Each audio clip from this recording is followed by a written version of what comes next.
Welcome everybody to a session at CIPP where we are going to basically talk about two very interesting subjects that CIPP is engaged in.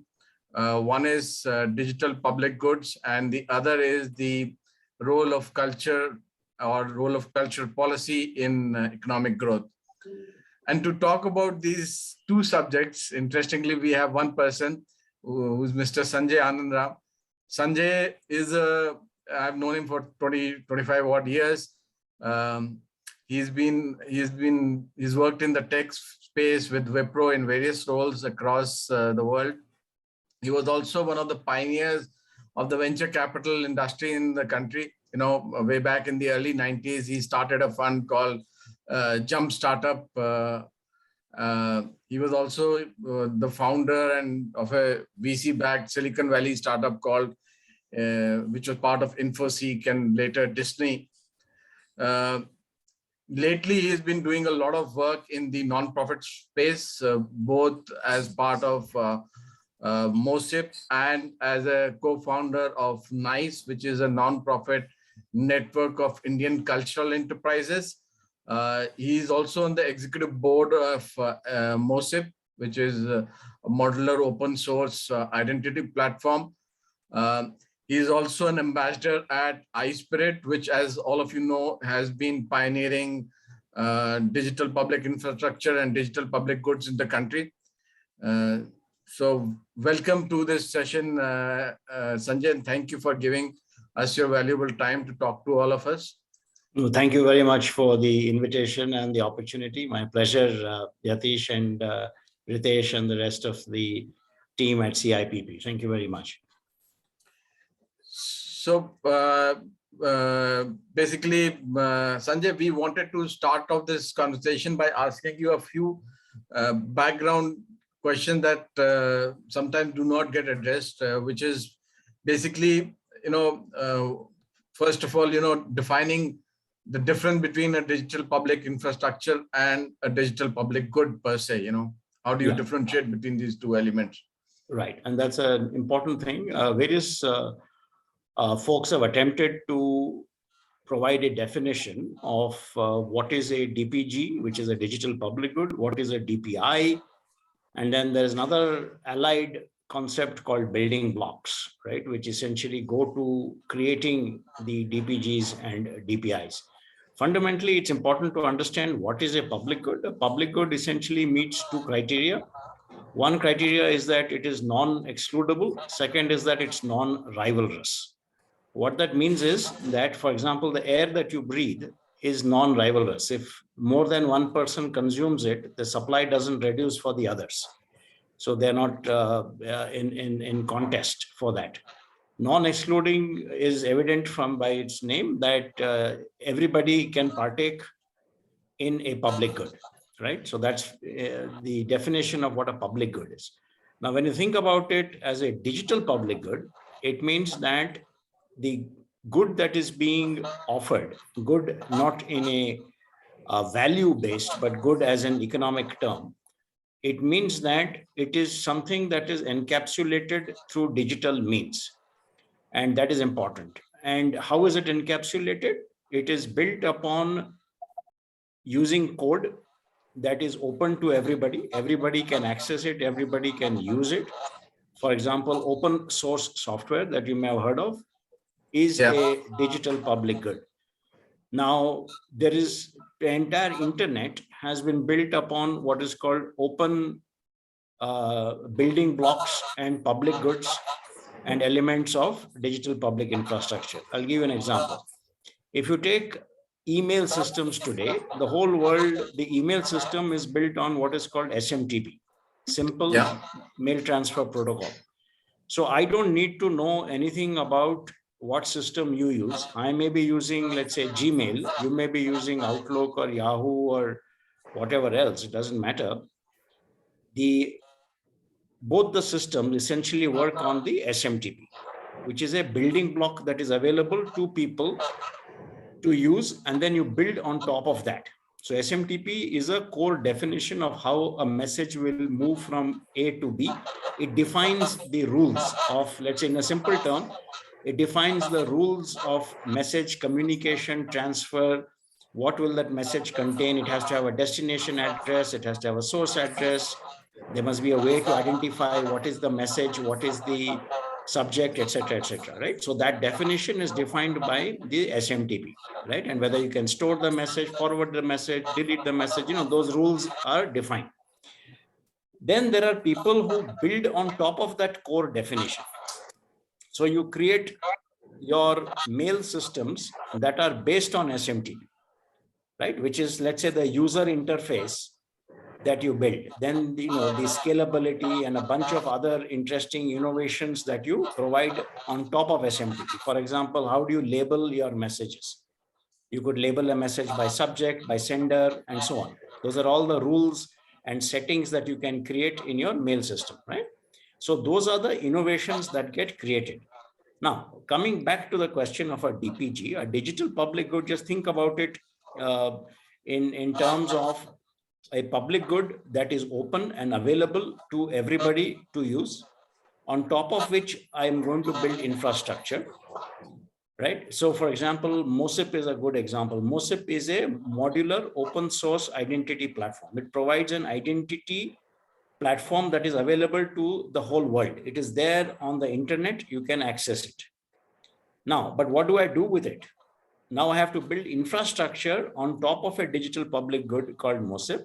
It could be for health, it could be for financial inclusion, it could be for civil registries, it could be for refugee management, whatever. So I create an infrastructure to be able to execute a functional area of intervention. So I could have financial inclusion as an objective. Digital public good is the identity platform. The digital public infrastructure could be payments, loans, credit, etc.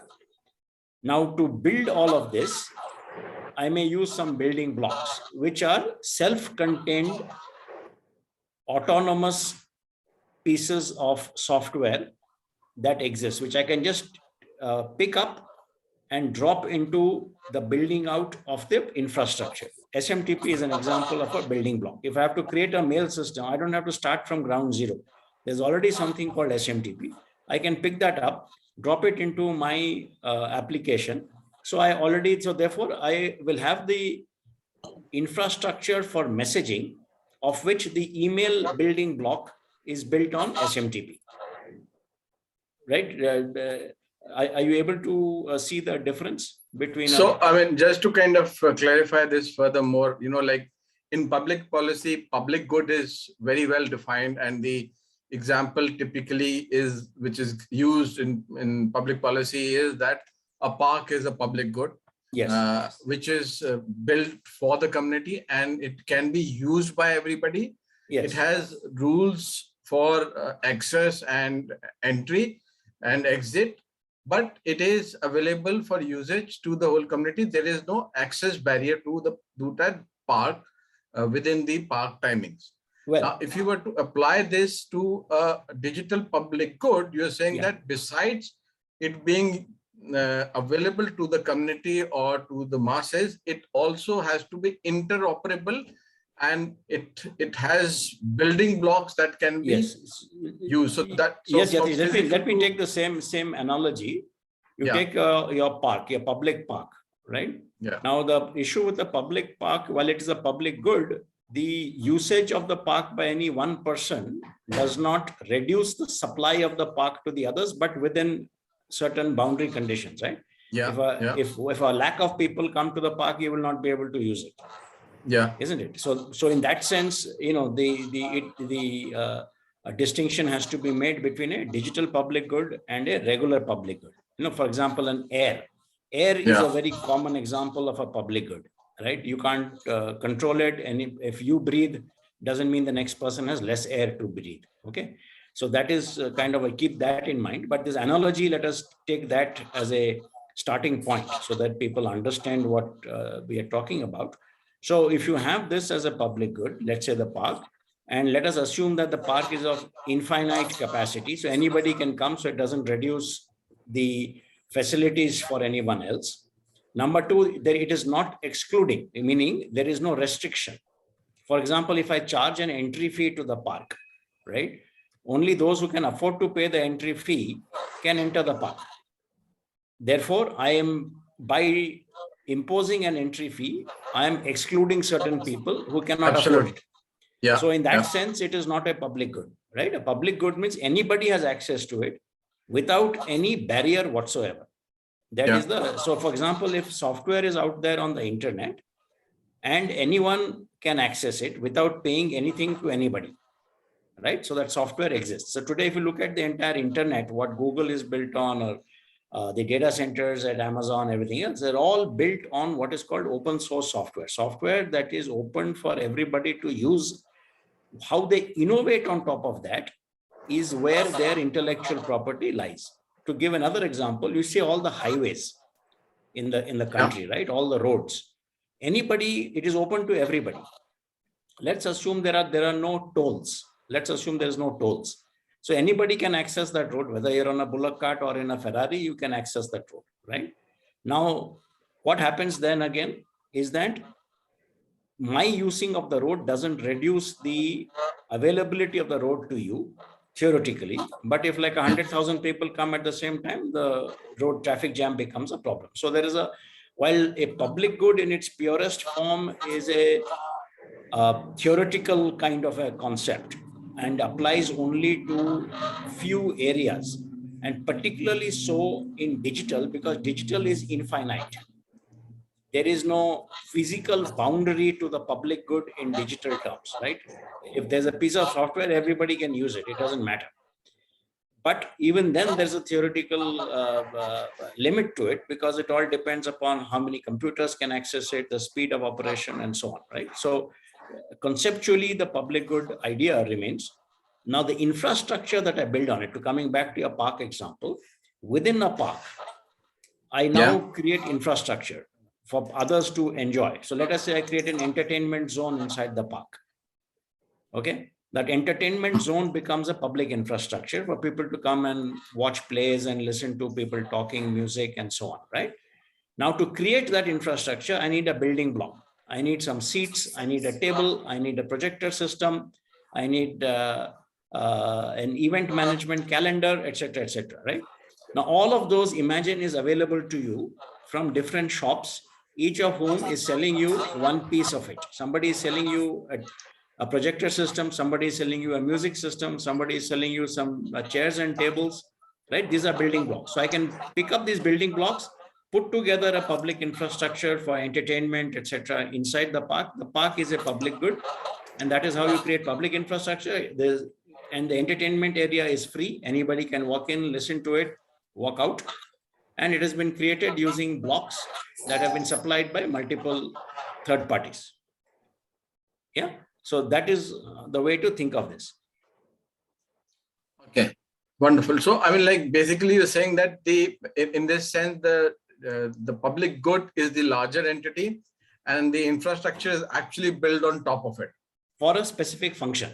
For a specific function. So in the case of email, SMTP is the public good, and email, all the emails that are built on it, is the infrastructure. Am I right? Yeah. So so if you think about, let's say, like a Google Mail, a Gmail, right, is a specific instance that is now run by Google, but that doesn't prevent, let's say, Yahoo or somebody else to use using SMTP. That's right. So SMTP, and in this, interestingly, in this particular case, everybody has adopted that public good as the interface for communication, which is so SMTP. SMTP would be like a building block. Yeah. Because I take SMTP and build my Gmail infrastructure around it, right?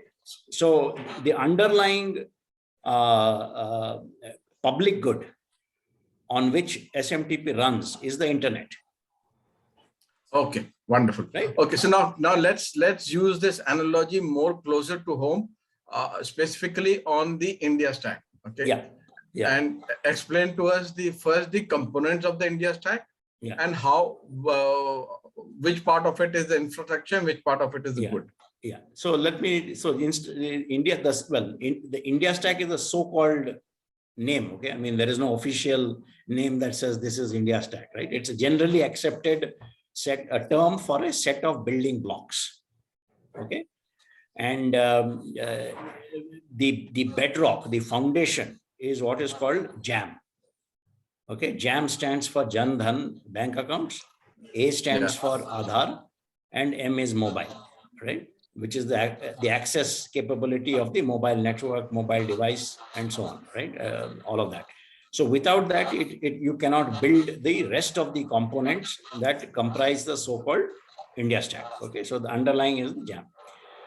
The next layer about all of this is what is the entire paperless bit. So paperless means that all the documents that I may need to work with, right, are essentially stored digitally. So there is a block called DigiLocker. DigiLocker is an infrastructure that exists created by the government, where all your documents can be stored, whether it's your Aadhaar card, whether it's your driver's license, whether it is your insurance, LIC, etc., etc. All of these, including your educational certificates, all of that can be stored in DigiLocker in a secure manner. And that is a piece of infrastructure. So that makes this thing paperless. The second part of this, so-called stack, is the presence-less. So one of the challenges in India has always been that I have to physically go to a particular location, A, to authenticate myself, B, to avail of a service. And therefore, it's a huge problem for people, given the lack of infrastructure and everything else. So there is this presence-less, meaning I don't need to be physically present at a location to consume the service. And that is where the Aadhaar and the mobile networks come to play. For example, I can authenticate myself remotely using a biometric. It gets validated and says, yes, I am Sanjay. So once the authentication is done, right, then automatically whatever services I am entitled to, I can receive. So one of the big examples today is what the so-called Praman Patra, right? People who receive pensions. What used to happen earlier? They had to go to a bank, physically prove that they are quote unquote alive to be able to continue to receive pension. Now you can imagine senior citizens is a big nightmare and big hassle. So today what happens? They are able to authenticate themselves on the using a phone, and the biometric get authenticated, bank account gets credited, right? I don't have to physically go there with all the papers and everything else, get my bank account updated, nothing. Everything happens remotely. That's a simple, quick example of the presence-less. The other is, of course, availing of loans, credits, all of that. Today, we are seeing it happen across the board in multiple use cases. So we had paperless, then we had presence-less, right? The third part about this whole structure, one of the important things is the so-called consent, right? The consent artifact.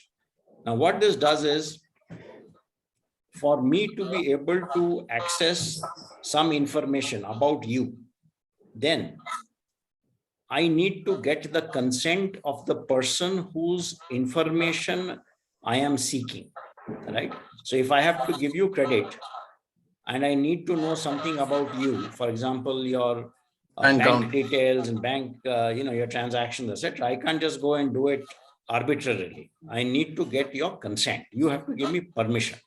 So the permission is important. And based on that permission, I can then go ahead and seek that information from those who have access to the data. It could be a bank, it could be the GST fellows, it could be income tax, whoever, doesn't matter. It could be the telco, anyone who has access to your data, right? So these, in the initial days, were the conceptual blocks that comprise the India stack. You can digitally sign, you can identity, do eKYC. Yeah. Identity, which is JAM, the Jan Dhan account, presence-less, which is the authentication, Aadhaar, through mobile. Presence-less means, I don't have to be physically present. So I've got a system that enables that. Then there is something called a eKYC, right? Know your customer, for example. I can do it electronically, which means I don't have to be physically present to prove that I am who I say I am. So, I mean, the first is the first is your data in terms of your identification of your account per se. Yes, yes. That is the first building block, which was Yes. centralized into one block. The second is the authentication element, which was done through mobile and Aadhaar. Mobile is one way of authenticating you, and second is that behind the mobile, you are the person who's holding it, is the Aadhaar. Yeah, the So Aadhaar that's only, the see what Aadhaar does, and it's important to understand this, is that Aadhaar is fundamentally just a mechanism to say that you are who you say you are. Correct. Okay, that is all that Aadhaar is. It does not say anything more than that. Okay. So for example, if I say I am Sanjay Anandram, how do you know I am Sanjay? Right? So Aadhaar authenticates it, right? The other part of this India stack, so we talked about paperless, we talked about presence-less, we talked about consent. A related idea is the cashless part. In other words, I don't have to be physically present and dealing with physical currency to be able to transact, right? So this whole UPI bit, Unified Payments Interface, is a protocol that enables transactions to occur digitally and almost instantly without me needing to know anything more about you than just your phone number. I don't even need to know your bank account details. I don't need to know anything. Yeah. Right. And that is the cashless, because one of the challenges in India was what? Dealing with cash, because given the banking infrastructure and lack of other infrastructure, lack of authentication, the enormous amount of paperwork required, the people who needed the services the most were the ones who were adversely impacted the most. Yeah. Yeah. So this transformed that. So there is a consent piece, there is a cashless piece, there is a paperless piece, there is a presence-less piece. Okay. So your DigiLocker is one example of paperless, and your eKYC and e-signatures and all that. Presence-less is your using your Aadhaar authentication. So today, for example, there is something called Aadhaar enabled payment system, right? All your banking correspondents and all in rural India. Yeah. Right, where people may not have access to a mobile connection or have a feature phone, and there could be challenges with the network and so on. They just go to the nearest banking correspondent and do an AEPS, and they're able to receive their money and so on. Then you've got the cashless bit, which is the third part. So paperless, presence-less, cashless, and consent. So these four things formed the basis of what came to be called the India stack. Okay. Now, what has happened is that the India stack idea itself has morphed and become, has many, let's say, additional components and variations. But the fundamental idea, the concepts and principles of India stack remain, which is a set of digital building blocks conceptualized as a public good, built on a set of either foundational ID or protocols. For example, UPI is a protocol, or there is a protocol called Beckn, BECKN, which underlies what is the new big platform called ONDC. Okay, Open Network for Digital Commerce, right, which is getting a lot of attention nowadays. Then you've got your CoWIN application, which essentially was the vaccination and health related system, all of that. So each of these blocks, there is one for drones, there is one for livestock, there is logistics, right, Gati Shakti and all of those things. There is one for credentialing, employment, and skills development, and so on. There are multiple areas in which the basic principles and ideas of using digital building blocks to create infrastructure which ride on top of public goods. For example, Beckn that underlies ONDC is part of a Beckn Foundation, which is a digital public good. On top of that foundation, the foundation is the one that essentially quote unquote, is responsible for beacon, which is available to the public. Anybody who's interested can access it. Then you create the protocol required for the different applications. And then the ONDC is built. For example, in Kochi, there is a mobility-based system that is getting deployed under trial using beacon. For example, today, what is the issue? I am dependent on Uber or Ola or some other big player to be able to access taxis or cabs. What if I were to think of it as a public good? Okay. And therefore, I create this full infrastructure that is available to anybody. And any cab driver, anywhere in that geography, can use it and work. I don't have to be on a proprietary network of Uber or Ola or XYZ. Or in the commerce case, I don't have to be part of only Amazon. Today, if I'm an Amazon seller, I can't sell to a buyer who's on Flipkart. There's no way you can do that, right? So ONDC allows you to be able to transact in that fashion, that is across the networks, meaning I don't have to be bound to any one system, so to speak. So, I mean, so there are multiple questions now which kind of arise from this. Like, for instance, first is that the concepts are clear that these are the paperless, cashless, which was more objective or presence-less and consent. This was the basic building block that was used for building the stack. Now you're saying that things like UPI, which is a protocol. Now, the protocol basically means that it is a set of rules for doing something. Yeah, rules for transaction. That's right. So in this case, there are rules which are basically defined in code, but are basically rules for interpayment of between banks and between any digital wallet or between any account of any form in a digital form. That's right. So this is a fairly, I mean, why this is considered revolutionary is that there could have been two ways of doing UPI in this country. Okay, like for instance, the one way was the old way of doing it, which was the NEFT way, which was saying that this is how a transaction will happen between banks. RBI is the nodal authority for these transactions. Every transaction between a bank and another bank will go through RBI. I'm talking about the RTGS NEFT world. And these are the rules and these are the guidelines for doing this transaction. For instance, within 48 hours or within 3 working days, the cash will be transferred from X account, from Sanjay's account to my account. From SBI Bank to Bank of Baroda via RBI. And I have to be tied into the bank. You see, the important thing is I have delinked the transaction ability. So let us say Sanjay wants to send money to you, right? What would I have to do earlier? I have to get into my bank online, right? Go through the bank rules and regulations, whatever they have. And then I do a NEFT to you, right? And that system goes through the NEFT system.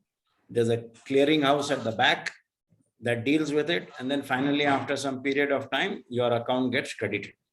Now that account is, you can only deal with it as long as you're part of that bank and you have to log into your bank account to really figure out whether the amount has been credited or not, right? That's basically the workflow. Today, what has happened, I have delinked the bank from the transaction ability, right? So you have an app on your phone, which could be any private player, doesn't matter. It could be the bank also, but there is a whole host of new players who have emerged. Let's say PhonePe or Google Pay or any one of these guys, right? They are not a bank. They don't hold any money. What do? They provide an interface. That interface is now run through the UPI. So it is able to move, inform, check your bank, inform it. There's a switch at the back that is run by NPCI, which is a separate company, okay, and completes the whole process because the protocol is so simple, it is easy, and it conveys the information that you are interested in while concealing the core elements of that transaction. I don't need to know your bank account. I don't need to know where you bank, right? If I have to send you money, I don't need to know who your banker is. I don't need to know your bank account, etc., right? So what has happened now? So therefore, what is happening now in India is that thanks to the way in which India has conceptualized these blocks and created this infrastructure, the DPI, the digital public infrastructure, has allowed for a brand new set of institutions to emerge, a brand new set of market participants to emerge, and a democratization of access for pretty much most of India. So take the case of, we talked about UPI. UPI is a payment protocol. You take the case of credit, which is one of the biggest issues in the country today and in most countries around the world. Everybody from a vegetable seller in the neighborhood to a small and medium enterprise, an MSME, is facing a massive credit challenge. Yeah. Right? Now, I'll give you examples from both of these cases. If I'm a vegetable seller today, what do? I borrow money from a local money lender. I go to the wholesale mandi or something. I buy vegetables there. I come and I sell my vegetables. And then I pay off the interest, can be something like 10% a day. So I pay the interest off to the money lender. And whatever surplus is left over, that is for me after I sell off my vegetables, right? And it's a very, very hard, tough system, very laborious, time consuming, and I'm entirely at the mercy of the money lender, right? So that is one scenario. Second scenario is I'm a MSME. I need a small amount of money to run my business. There are 65 million MSMEs in India. 95% of them are actually in the micro nano category. That is the reality. And very, very small sums of money are required. Let's say 50,000 rupees. Now, for a bank, which is a traditional lender, for them to be able to access or find out who this MSME is, and for the MSME in turn to find the bank that is willing to give a loan, the time, the cost, and the effort required to do this match is humongous, because there is no way to know who is this MSME. Second is the documentation and everything else required to do the risk assessment of this MSME is also humongous, because there is no way to determine it. The third is, and then I have to underwrite that risk, and then I have to allow the money to flow to that MSME as a loan. Then I'm concerned about my bad debt, etc., etc. Therefore, what happens? The cost of that loan becomes very high because the amount of the loan is very small. And because the cost of the loan is so high, and because of the risk mitigation requirements, credit scoring requirements at the lender's end, the loans are not given, because the bank is evaluated on the basis of NPAs and how much they are able to recover, right? So it's designed not to work because of the nature of the overall system. Now, you can change both of these, that is the individual vegetable seller and the bank, using digital means. If I can reduce the cost of borrowing, if I can improve the speed of transaction, if I can do a very quick authentication and credit scoring of the individual or the small business, then basically the cost of credit analysis, if it is reduced. Yeah, the cost of underwriting, cost of outreach, the cost of servicing that loan, because there are bad debts, I have to go 3 times to pick up the documents, all of that, right? If I can reduce all of that and bring it down to paise, okay, some small number of paise, then it starts making sense for the bank, because the loan amount still remains at 50,000 or 1,000, 2,000 rupees. At 2,000 rupees, how much will it cost a bank to provide the loan, right? That's fundamentally the question the bank has to answer. Now, all of this can be done digitally, and I'll give you the situation.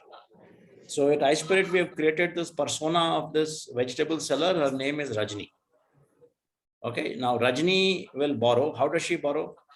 Earlier, she would go to a money lender, right? A local, whoever would provide her. So now she needs, let's say, 1,000 rupees or 2,000 rupees on a daily basis to buy vegetables. But she doesn't have any asset. She doesn't have a house. She doesn't have a fixed address and so on, right? So how does the lender determine who she is? So she has her mobile phone. The mobile phone has some records about her transaction, about her calls. She has a bank account. Money goes in and out of the bank account. So I do what is called flow-based lending. That is cash flow-based lending. How much money is entering my bank account? How much money is leaving my bank account, right? So if I see that data for, let's say, 1 month, I have a good sense of what her daily inflow outflows are. Okay. And then based on that, I am now able to construct a credit profile for Rajni. So every day I know that 1,000 rupees is entering the bank account. She's able to pay out something and she retains, let's say, 100 rupees, right? So if every day she has 100 rupees, how much can she afford to pay for the loan? Let's say 20 rupees. Balance 80 is for her food and whatever else.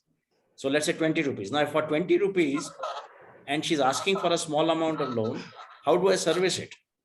So I can say, okay, great. I can now service that account because I don't have to physically go and check her records and maintain any books and so on. Everything is available through the bank digitally, and through UPI, I will credit her bank, right? So this entire transaction can happen very fast at super low cost, and she gets the money that she needs. And the credit scoring aspect from the bank standpoint becomes significantly easier and smoother. Now, all of this means what? And similarly, there is something called OCEN, OCEN, okay, which is an Open Credit Enablement Network. And there is OCEN is again a DPG or a DPI? Yeah, so OCEN is a network, Open Credit Enablement Network, right? Which includes many of these things. Because again, there's an authentication required, there is a UPI involved in it and so on, right? So it has the same building blocks that So like I said, to the India stack. That's and on top of that, then there are applications which are either doing the purpose of giving credit or ascertaining whether credit can be given. So the principles are the same, and it's important to keep those principles in mind. So now there is a new category of market participants called account aggregators, right? Which again is a licensed entity from the banks. So account aggregators. They're licensed entity from RBI. Yes, from RBI, right? So these are the guys who will essentially get all the information from the different accounts that you have. It could be with the bank 1, bank 2, insurance, whatever, doesn't matter what it is. So they are able to use it. I remember I talked about consent, right? Consent is an important thing. Now, these are the guys who will ensure that consent is obtained and provided to the folks who are going to give the loan, and the consent of the beneficiary is obtained. And only then the information is shared with those who need it to provide the loan, right? Now, all of this mediation, the workflow, the mediation, the privacy, security, all of that is done through technology. So let me make a scenario. So I'm a small business. I need a 50,000 rupee loan to run my working capital. I make a request on my mobile phone, right? There is a category of participants that will emerge now increasingly called the loan service providers, LSPs. So they will access this request from me and they will pass it on to the loan providers on the back end, who will look at my profile, that's my bank account, my flow-based lending, my GST data, etc., and say, okay, great, this person of this profile with this kind of business, etc., is eligible for a loan from our institution of not 50,000, but let's say 25,000 rupees. And these are the terms. somebody else may offer 30,000, etc. Right? So I get all those requests coming back to me through the account aggregator and LSP, which gets normalized and submitted to me. I can take a decision how I want to take that loan, 50,000 from one person or 25 from one and 25 from the other, whatever. So I do that, I approve it on my mobile phone, say, yes, let's go ahead. The other person accepts it, and then the money hits my bank account, right? So this whole process will be done digitally. Okay. So in a matter of a few minutes, you will be able to access the money that you need. Okay. Oh, where are we in terms of the Ocean's deployment and its interfaces with the bank? Yeah. So all that is under, So the account aggregator is already under major trials. Yeah. So all that is going on. Several banks are trying it out, testing it out. All that is going on. On the Oken network, also similar cases are underway. Now, in parallel, there is something called a PCR, which is a public credit registry. Just like you have CIBIL, right? CIBIL is a personal credit registry. There is no credit registry for MSMEs. Okay. So the PCR is going to get deployed.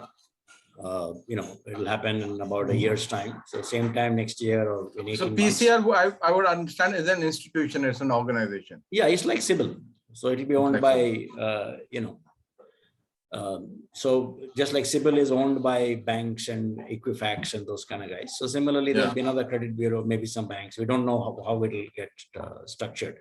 Like ONDC is a not-for-profit company. Let's pause for a moment here, because this is the interesting part here. You see, a lot of these, you said that, we are possibly the only country in the world which is has created this building blocks and is now creating this infrastructure which is not existing in private space, but is actually existing in the public space, in the sense that it is available to all. Yeah. And this is giving rise to a new set of both players and a new kind of players, which do not exist in other parts of the world. As well as new kinds of regulators. For example, NPCI is a new institution, right, for regulation. Yeah. So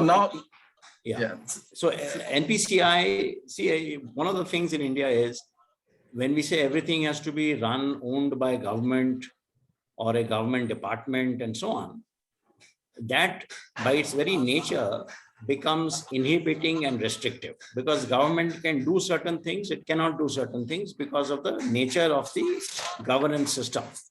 Yeah. They deal with public money and there are rules, regulations, laws, etc. But on the other hand, if I create a private company, okay, the way a company can operate, who it can hire, what it can do, etc., right, is very different than saying this is a government department going to do certain things, right? So the degrees of freedom change. And NPCI, for example, again, is a not-for-profit. It is owned by RBI and banks. ONDC, again, is a not-for-profit company, again, owned by entities like banks and so on, right? So the point being that because the Indian economy is rapidly changing from an informal to a formal economy, it is rapidly changing from a, let's say, data poor environment to a data rich environment, right? Just FYI, Indians consume the most amount of data per capita, right, per month in the world, right? Which is so there are any number of figures floating around. So somewhere between 15 and 20, 25 gigs a month, right? Which is like humongous amount. So there's a digital trail that is left behind, right? And therefore, you have ubiquity of mobile phones, bank accounts have gone through the roof and so on. So what is happening is India is becoming data rich. We are becoming more and more formal in the economy. So for example, how many people are employed in agriculture? How many people are employed as masons? or bricklayers in construction. There is nobody knows. So it will be all kinds of sampling studies and all of that, and anybody's guess is as good as the next person's guess, right? I mean, there is no way to determine it. But now what is happening is, as the formalization is going on, and because of this, for example, another initiative called DESH, DESH, okay, which is digital employment, skilling, livelihoods, okay, there the credentialing is important. For example, if you say, I studied till class 10 in so-and-so school, in so-and-so city, in so-and-so state. So let's say I've come from Karnataka, I have come to NCR, and I say I'm in class 10 pass. How do you know where I studied, what I have done? You have no clue. And how do you know what my skilling level is? You know, can I operate a lathe machine? Can I operate a welding capability? What do I have, right? There is no way to determine it, isn't it? So now what is happening is, because of these building blocks, your background information and data about your experience and skills and all of that will start getting captured, right? You've gone through a skilling program. Now, who has that record? Somebody will have to digitally maintain that record, right? And then that gets upgraded over time and so on. So, and it has to be accessible. So you can then share your credentials to a potential employer and say, look, I've done the 6-month course in construction or in painting or whatever. So that is a credentialed place. So the potential employer knows that it's not a fake document, right? But today, frauds and fake documentation is rampant. You may not even have gone to college, but you'll get a certificate, right? So today, for example, if you go to DigiLocker, you will see that your class 10 score marks and certificates and all of that is available on DigiLocker. So more and more institutions are now publishing their results and everything on a system like a DigiLocker. So it is now an electronic repository. Obviously, with the security and authentication, only you can access it, or you can give permission to others to access it, subject to, again, rules and so on. Okay. So all that is there. So the point being that all of this will dramatically transform the country, and formalization of the economy will happen. Credit flow in the economy will happen. So, for example, let's take another use case. So I am, let's say if I'm, a food delivery vendor platform, let's say like Swiggy or Zomato or whoever. My biggest ability is that I have a massive network of restaurants in my system, right?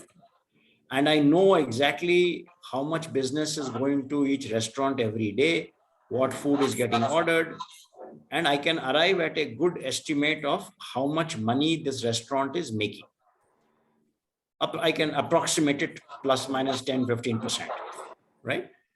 Now, imagine that this food delivery, let's say a Zomato or a Swiggy, thanks to OCEN, now sets up a NBFC. They can now lend to the restaurant because they have all the data about the restaurant's consumption, right? They know how much. So you're saying that a specific NBFC for a specific industry as an app can basically exist on top of OCEN. No, it will use OCEN. OCEN is a it will use network. OCEN. I mean, like OCEN is the building block, so to say. That's and right.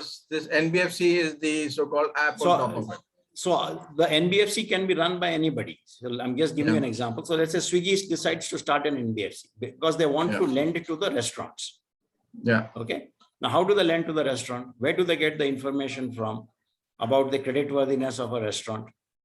They have some information based upon the business that they do with that restaurant, right? In addition to that, there is GST information, right? Because the restaurant is charging GST.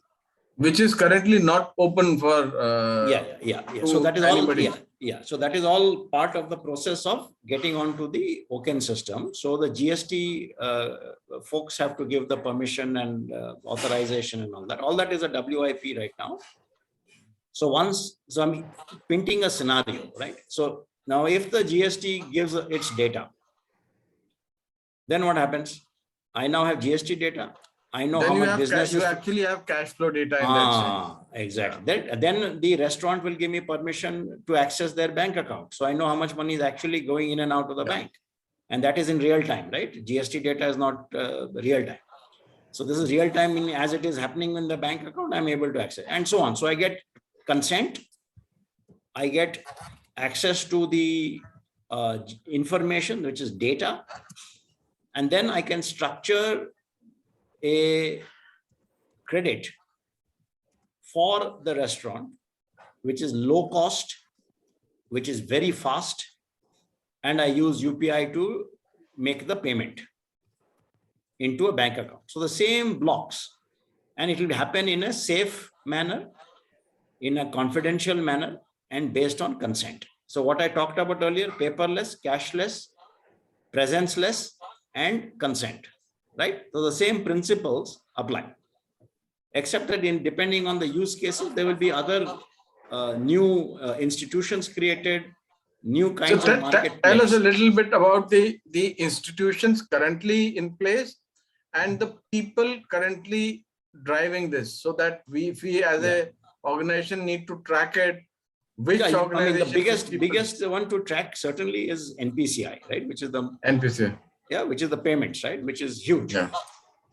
And NPCI is part owned by RBI and the banks, right? So if you go to, and all the information is available on their website. If you go to NPCI website, you will see everything out there, right?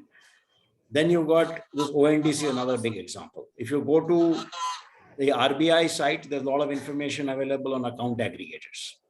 Okay. Yeah. The licensing, who is authorized, and they've given licenses to many people to become account aggregators, meaning they are now authorized to collect the information on behalf of the customers, right? So all that is already well in place. That system is there. ONDC is already under trial. So a lot of private sector guys are part of the ONDC trial mechanism. Okay. And because if I am a small artisan in a small town and I want to sell my ceramic ware to customers, today what happens? Either I go to Amazon or Flipkart, or I try and create my own website, all of which are very hard for me to do, right? But I know how to use GPay or PhonePay or Paytm or whatever. So imagine you have a similar app infrastructure available to you, provided by some third party. Okay, so that is available on your phone. All you have to do is take pictures of your ceramic ware, upload it. The rest of it is done by the system. So because there are other players, the other building blocks. So there is somebody to do logistics, somebody to do. This is the other question which which we were asking internally, and after which I'll ask Ritesh also to ask a couple of questions. I am kind of monopolizing this conversation. It seems, but I'm very, there's so many things that I want to ask that thing will have. So, but see, there is this thing that finally ONDC, Flipkart and Amazon should basically connect into ONDC, so that instead of them existing as separate platform, it is today's news is that they're also looking to become part of the ONDC network. Okay. Yes. So it is inevitable. I mean, the point being, now this is the inevitability part of it, Sanjay. I'm very curious about it. Typically, every other country which would have created this system would have done it through legislative mean or through, some institution like the Competition Commission or somebody else, to ensure that there is interoperability and there is democratization of basically data, but here in India, we followed a very different approach, which itself is pioneering in that sense. So just give us a little insight into that. I think you hit a very, very important point there, Yatish. Let me just step back a bit and give you the lay of the land, so to speak. Yeah. So there are 4 models that are prevalent today globally. First is the China model. where everything is run by the state within the geographical boundary of China, and as per the rules and regulations that are mandated by the state.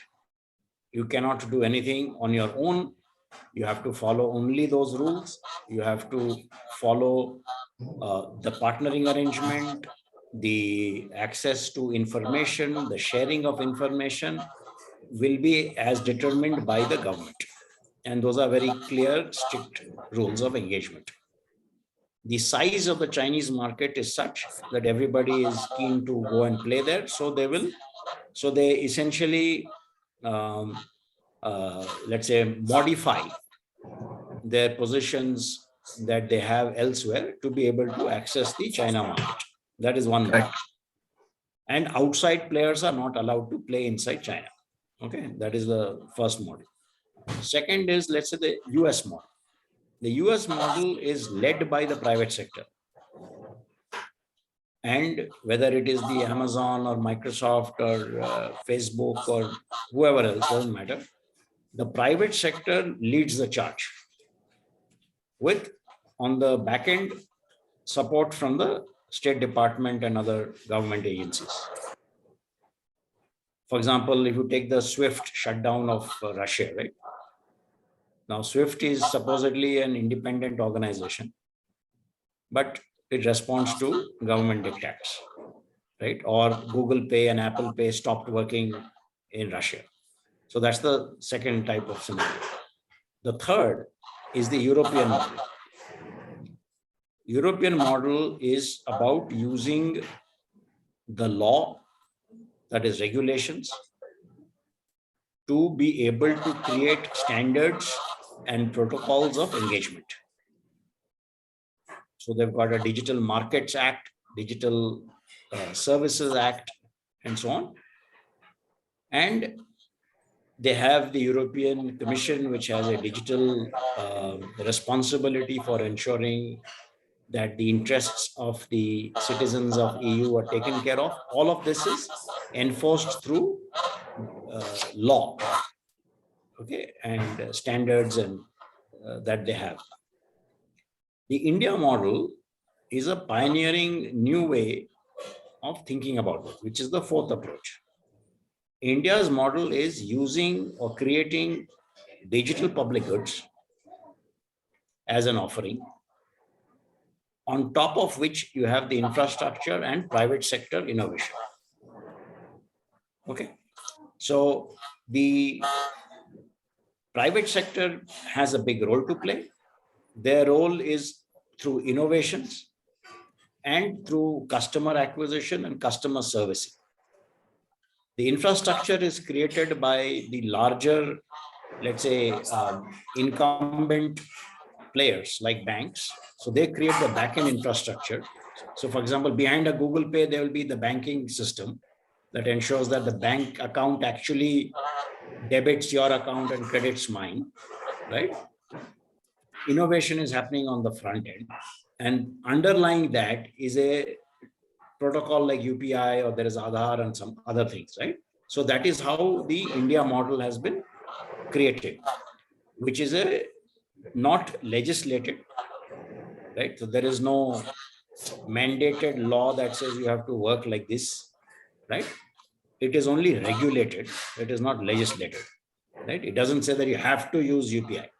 It doesn't say that. If you don't want to use UPI, you don't use it, isn't it? So that is the thing, and therefore this India model is far more democratic. Not just it's democratic. It is inclusive. It allows for private sector innovation, and it is extremely, obviously, is democratic. But what it does is it lowers the cost. Does not allow for monopoly or oligopolies to develop. Does not make any person dependent on technology or a vendor or a company. Okay. And these principles have been encapsulated in something called MOSIP, which is a modular open source identity platform, which is built here in Bangalore and offered to the world. Okay. Now, the same principles. So it is available on GitHub open source software. You can go there, download the entire MOSIP open source software, and you can build your use case, your functional application on top of that. So Morocco is already deploying it. Philippines is deploying it, right? And so they have, and multiple other countries have signed up, and they will start their implementation deployment process over the next several months. Okay. So the point being that the world was essentially conceptualized and modeled by the powerful developed countries. So all the institutions, for example, were set up and managed and run and funded by the rich countries, and they set the standards, they created the institutions, they determined market access, all of that. Okay.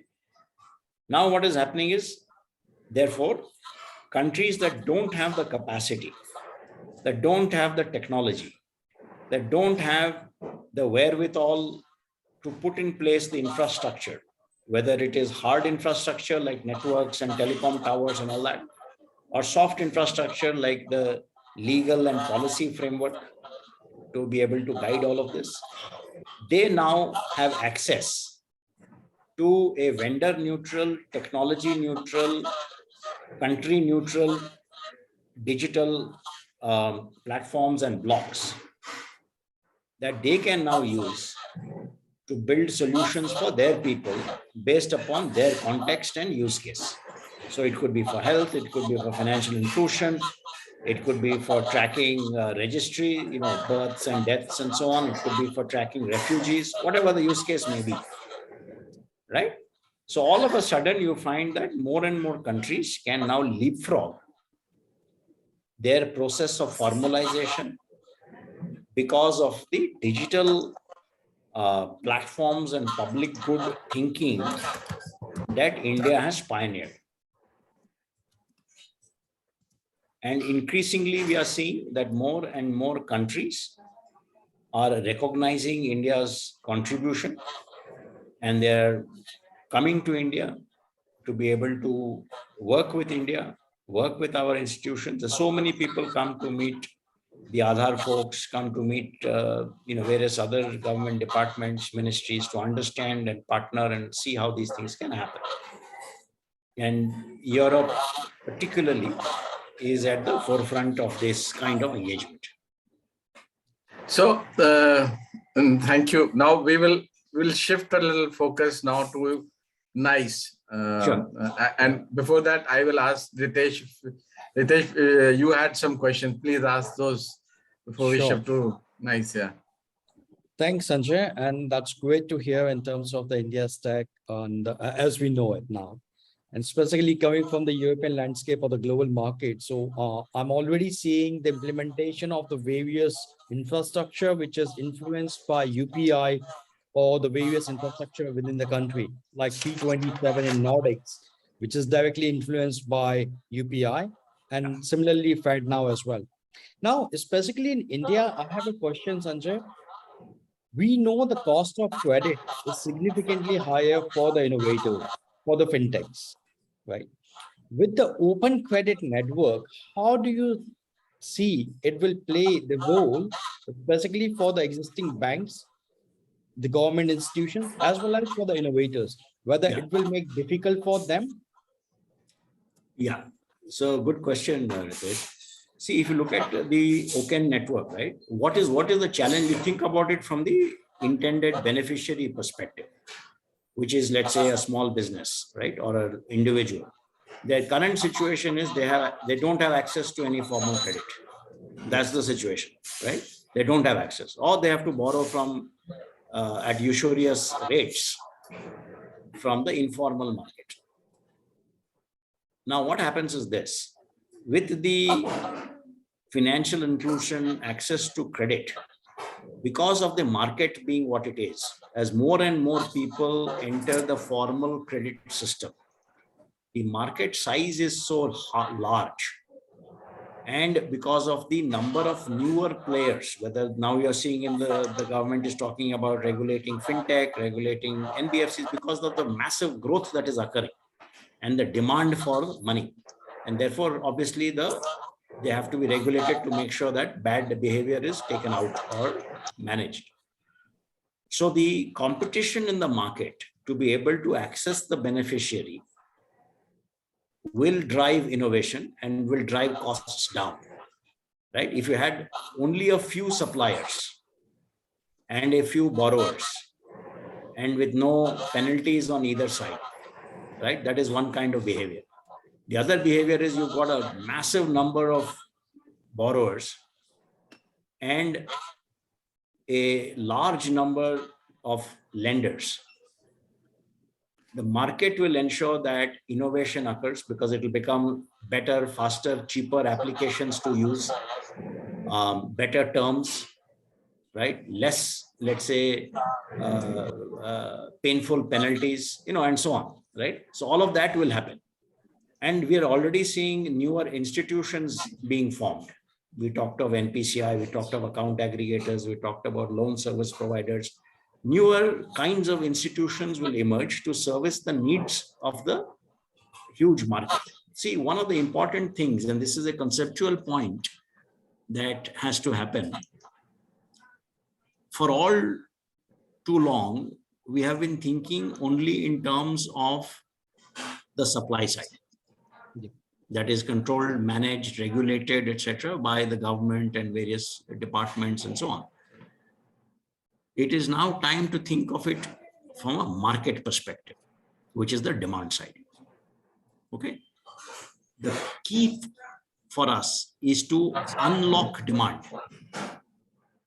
to be able to access demand in a low cost, timely, and friction-free manner, which means ease of doing business, which means ease of access, which means ease of usage, right? So this is critical. And therefore, rather than try and attempt to change the entire existing rules and regulations and bureaucracy and everything else, you create a parallel, almost digital way of doing things that will force the existing incumbent system to change. And the biggest example you're seeing is in payments, right? Today, it's just going through the roof, right? The transactions as well as values of that people are dealing with. That is all private sector innovation led. Now that is forcing banks to change and invest, right? So much so that government has mandated or said that HDFC, ICICI, etc., are strategic institutions because they're dealing with so much of public related matter that it is important that their infrastructure keep running 24/7, etc., etc., right? So that is what is forcing it.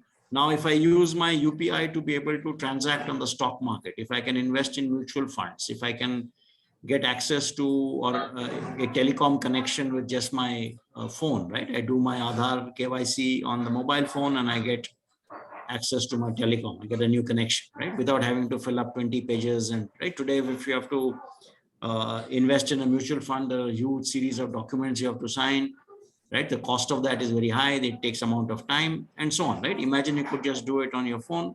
In under 5 minutes, you're ready. So there are now newer platforms that are emerging, let's say like Zerodha and many others that are enabling people to be able to transact at a very low cost and very fast and without any friction. That is how the transformation occurs. That's great, Sanjay. What I'm seeing is still in the country, all right, from the global perspective and what I'm seeing outside as well as in India. The digital public infrastructure is great. The other countries, European market, US market is following that. But at the same time, when it comes down to the banking infrastructure within the country and the policies around it, they are still a distant apart. So, we need leapfrogging into the banking system to catch up with the digital infrastructure and the initiatives. Absolutely What's your right. view In on fact, that? absolutely right. I think now banks, by their very definition and nature of operation, have to be super careful about risk. Yes. Right? We, as a country, we can't afford a situation like the financial meltdown that happened in the US, right? Not very long ago, just 13, 14 years back. Now that, because it happened in the US and they were able to pump in God knows how much money into the economy, and they were able to handle it. Now imagine a disaster of that magnitude occurring in India, right? It is just not feasible for any government or institution to be able to deal with it. So we have to be cognizant also of the realities within which we operate. Just as a quick point, while we talk about $3 trillion economy and everything else, the fact of the matter is that we are still a $2,000 odd per capita. Yes. Right? The US is at $65,000 per capita. Our median income is below $1,000. So that's the reality. Now, infrastructure. So if you look at what has happened in the developed countries, they have got the access part of infrastructure sorted out. Access means what? Access means the physical infrastructure required to access a service or a product or an experience, right? Which means the roads, the telecom networks, the mobile phone, the computer, etc., etc., etc. Those are the physical access mechanisms. Then comes another issue, which is called usage. Yes. Now I have access, how do I use it?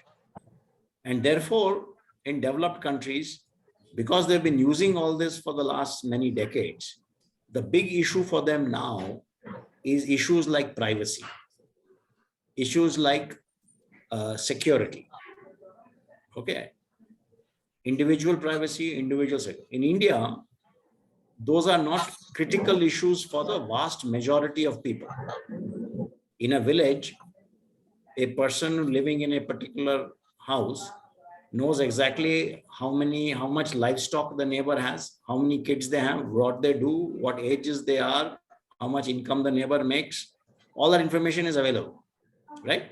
So there is no privacy concept that has been ingrained into the DNA of people because of the nature of usage. You understand? So Yes. in India, we have to solve both problems, access plus usage. Interesting. Okay. And therefore, the first problem to solve is the usage. You have to get people to start using something where they get benefits. We talked of COVID. You take the migrants during COVID, 800 million of them received subsidies, which is a mind-boggling number. How do you do it? If you did imagine a world where you did not have any digital infrastructure, how would you take care of the migrants? There's no way you could have done it. Yes. Right? So the point being that these are all changes that are incremental in nature on a weekly, monthly basis. But if you aggregate it over a period of time, the impact is revolutionary. So evolutionary change becomes revolutionary. Aadhaar, for example, is 13 years old. UPI is 6 years old. Right? Now, ONDC and all that will become 3 years old or 4 years old. So the rate at which you are changing is also increasing. Because once you've got the basic blocks in place and people have figured out that this is what it can do for me, suddenly you find that at an important inflection point, transformation occurs. Okay. So the goal is to build these blocks. So regulation, the tech infrastructure, the policy, the legal safeguards, all that will play catch up. So for example, India still does not have a privacy bill. Yes.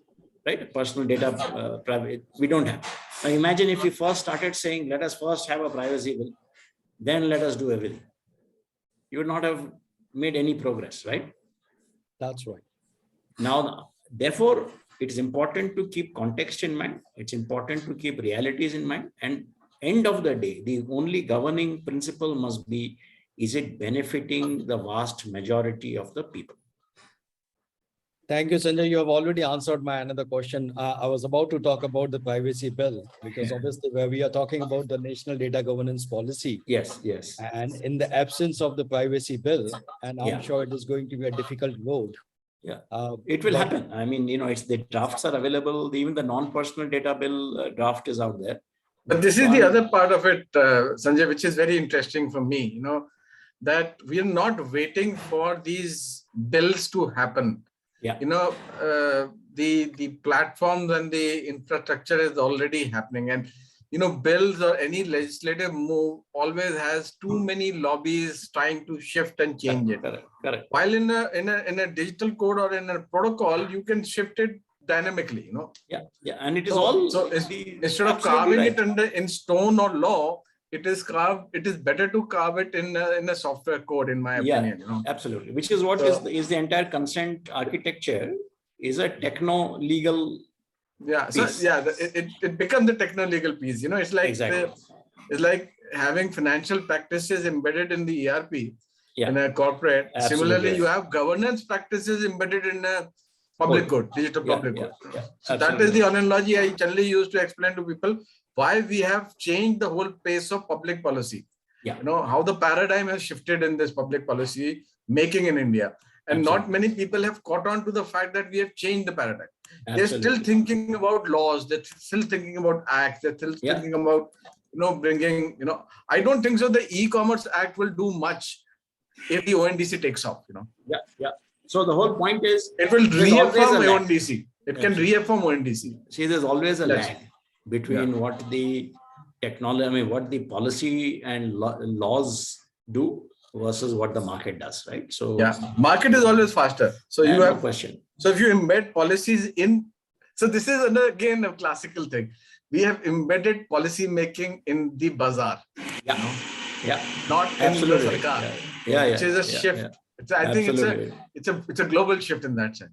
Totally. So we are doing a lot of work on the cultural aspect also, Sanjay. Yes. So we started work on it sometime late last year, and we basically identified it as an area of concern because of the potential growth, economic growth that it promises, and because it's one of the areas that very few think tanks have worked on. There are a lot of organizations which have tracked and addressed that issue from different segments, but nobody has actually addressed it on a policy level. Yeah. The first thing we found out was that there is no cultural policy. And that became our starting point. So one of the things that we have internalized from the DPG, DPI segment is that it is not necessary that the cultural policy be a legislative document. It actually can be a digital stack, so to say. And that is where our current thinking is, that how do you basically, there are 4 or 5 steps that we have identified here, which begins from the first thing, which is identification of the cultural assets, then defining that cultural asset, standardizing that cultural assets, certifying the experts in that cultural asset, and then the monetization or conversion of that asset either into an economic asset or into an education asset for furthering that assets in the long term for the experts and the chain. So now this chain itself, we've been trying to document, and we have a team which has been working on it.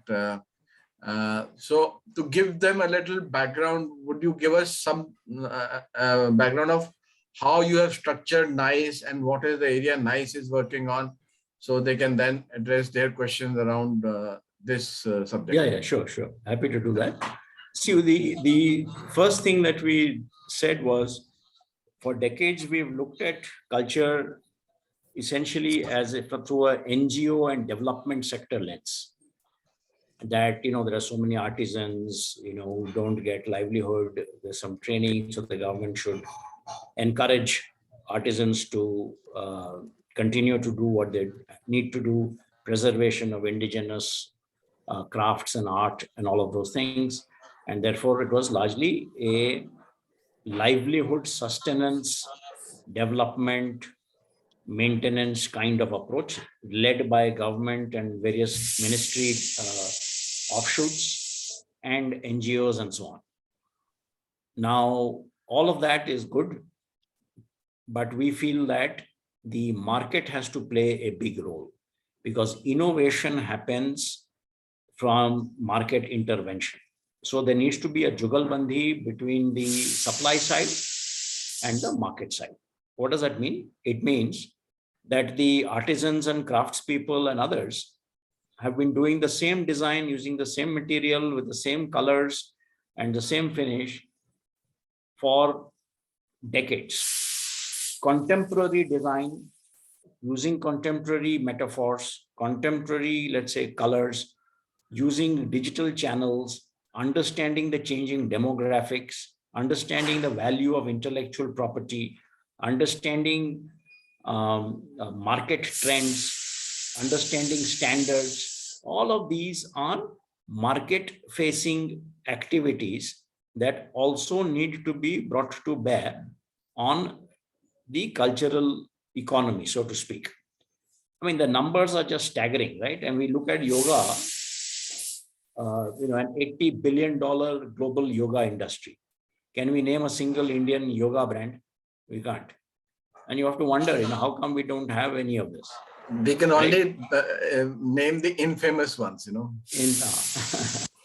But right, so whether it is apparel, whether it is a chain of yoga studios, whatever the case may be, right? Food inspired by yoga and so on. You take tourism, right? Pre-COVID, we attracted about 18 million tourists into India. France gets in about 90 million. Okay. Now, why is that? Obviously, infrastructure is a big issue. Now, why is infrastructure a big issue? Right? Because ASI is responsible for most of these places. Where there is no private sector involvement. If you look at the information material, it is written in language that doesn't appeal to traffic that travels. So there are any number of issues related to all of this. For example, you take our museums, right? Private sector involvement in museums is not possible. You take our libraries, okay? So everything has been controlled and managed and regulated by government. So there has to be a massive reform that has to occur within this. And without that, and unless culture is seen as an economic asset of the country, right, there cannot be any change. For example, it is not something to be kept inside your house under lock and key and not allow anybody to access it or to monetize it. Okay, so our approach is to look at culture as an economic asset, number one. Use entrepreneurship, that is unleashing the capacity of our people to create businesses based on cultural artifacts, using technology, using design, using digital platforms and channels to be able to grow branded, customer-facing products or services or experiences.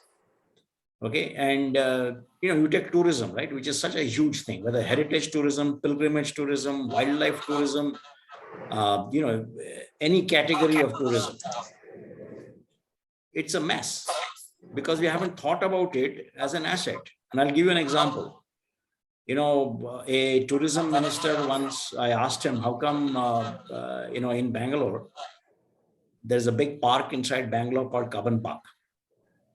And so how come the Cubbon Park, is not used for entertainment, used for cultural activities and, big events like all parks around the world do? He said, look, here's the issue. Inside the park, there are roads. The roads are controlled by the PWD and, a different ministry and department. There are statues inside that. That comes under Ministry of Culture. There's a library inside it. That comes under a different. Then you've got flowers and this, that. That is on the horticulture department, etc., etc. The point being that the tourism ministry has no power apart from advertising, right? They don't control anything because we have not thought about tourism as a strategic national interest. Now, imagine if you made tourism a national mission. Okay. And tourism becomes a national mission, which means it is interministerial. It is led by a seasoned administrator, technocrat, is empowered, has the appropriate ranking within the system to be able to make change happen,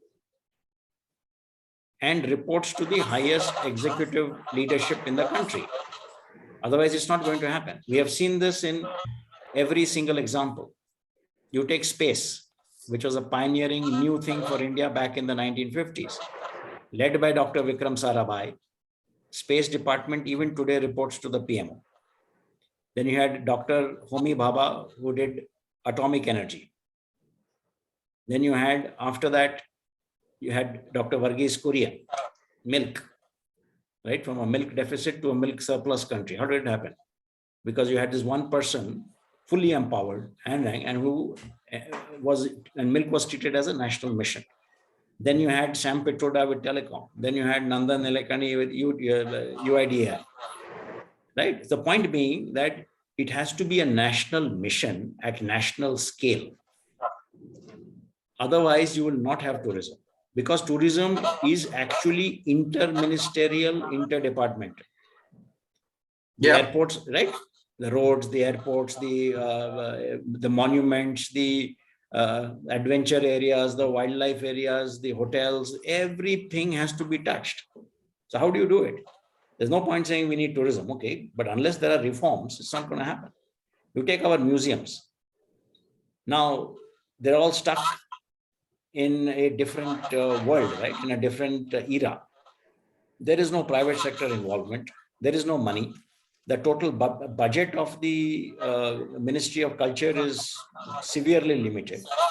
And what is it that they can do apart from paying salaries to all the various organizations under the Ministry of Culture who are all stuck in the old rules and regulations? You take our libraries. What has happened there? Nothing. Right? You go to any developed country, you see their library systems. You see their museum systems. Massive involvement of the private sector. Why can't CSR be used for that?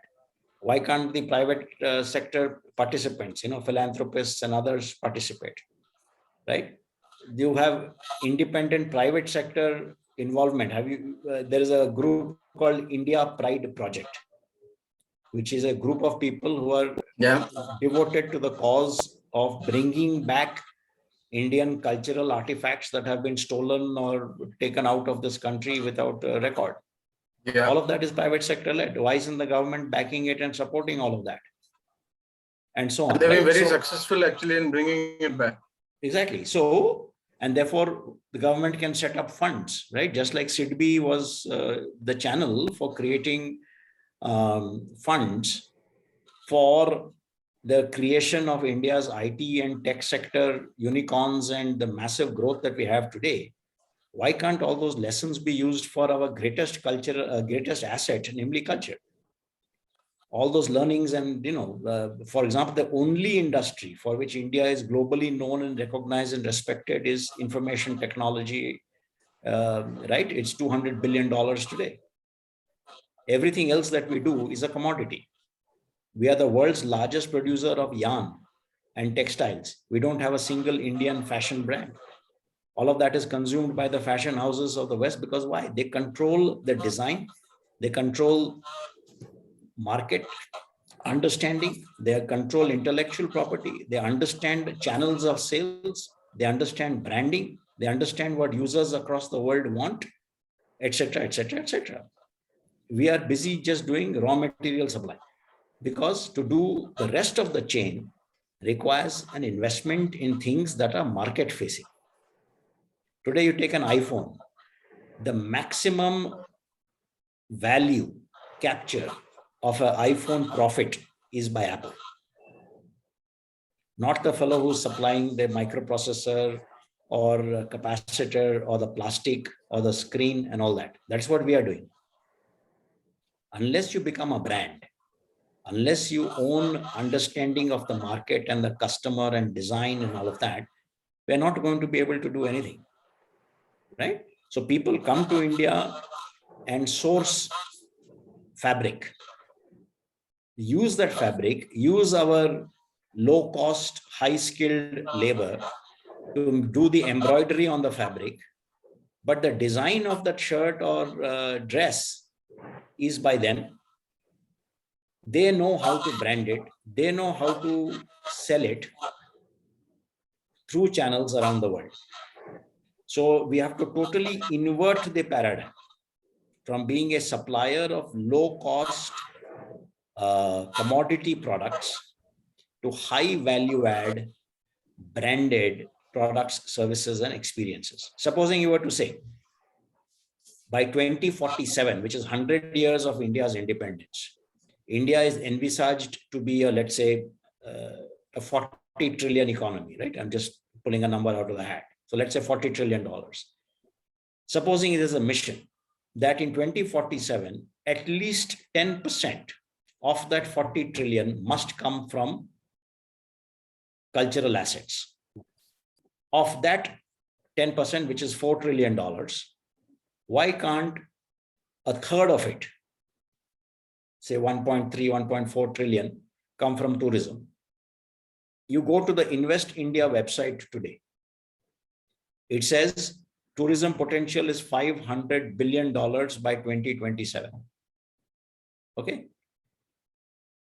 So from there to $1.5 to $5 trillion is not a big deal, because if you include domestic tourism as well, why should only guides be licensed by ASI?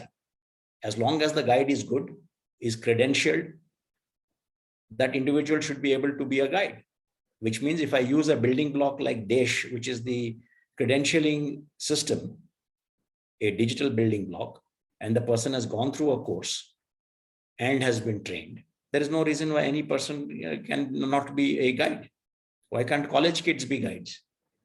Right? That is how it happens overseas. What about restaurants? What about hotels? What about the building of roads? Right? What about, using augmented reality, virtual reality, t-shirts, caps? The first thing that any American will do is first start up a merchandise shop, even if there is nothing behind it. Right? There'll be a kick-ass website. There will be merchandising. Because they think of it as a business. You see, that's the fundamental shift in our head that we have to do. For example, why can't we teach cultural entrepreneurship as a course in our institutes that deal with these things? For example, there are so many institutes of tourism. There is organizations like INTAC, right? Why can't they talk about entrepreneurship? Let's say tourism entrepreneurship. What does it take to be an entrepreneur in the area of tourism? And so on, right? It can be in food and beverage. So the institutes of food technology, catering, etc. Why can't we train chefs to use Indian ingredients, Indian cuisine, and cook Indian cuisine? Supposing, why can't we have a national level business plan competition that says, okay, here is the challenge grant.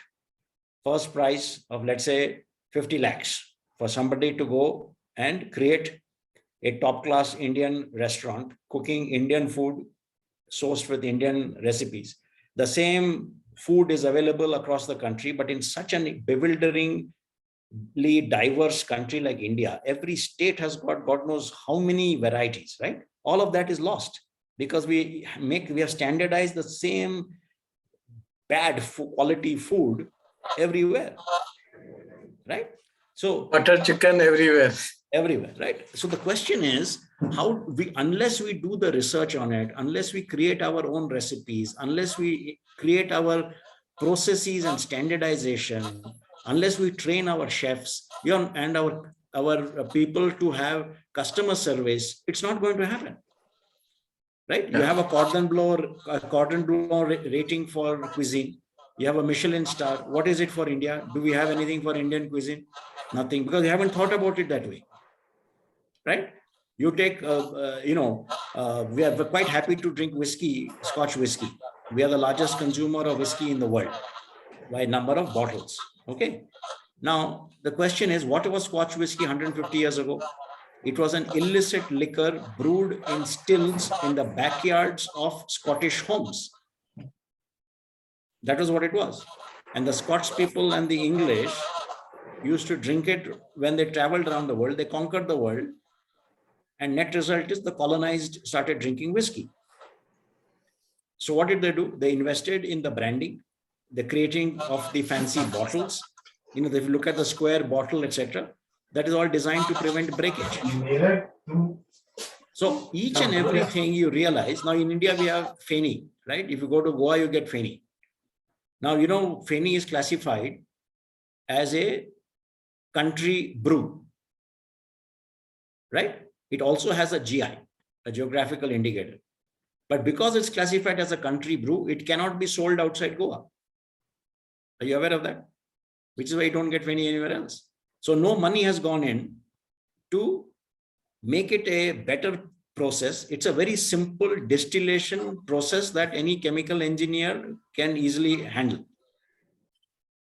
right? So creating that, which means investment in creating industrial scale distillation, making the right blends, the flavors, the bottling, everything, right? The branding, distribution, all of that is going to transform Feni. Similarly with Mahua. What is tequila? Tequila is a drink out of Mexico made from the agave flower. That's what it is. The Americans figured it out and converted it into a tequila, right? So the point is that all of these are drinks that are available locally in that local culture. Vodka is made from potatoes. So from a framework perspective, Sanjay, if you were to look at this problem and say that defining the cultural asset, like for instance, the cuisine, which is the process in itself is important, or defining the process of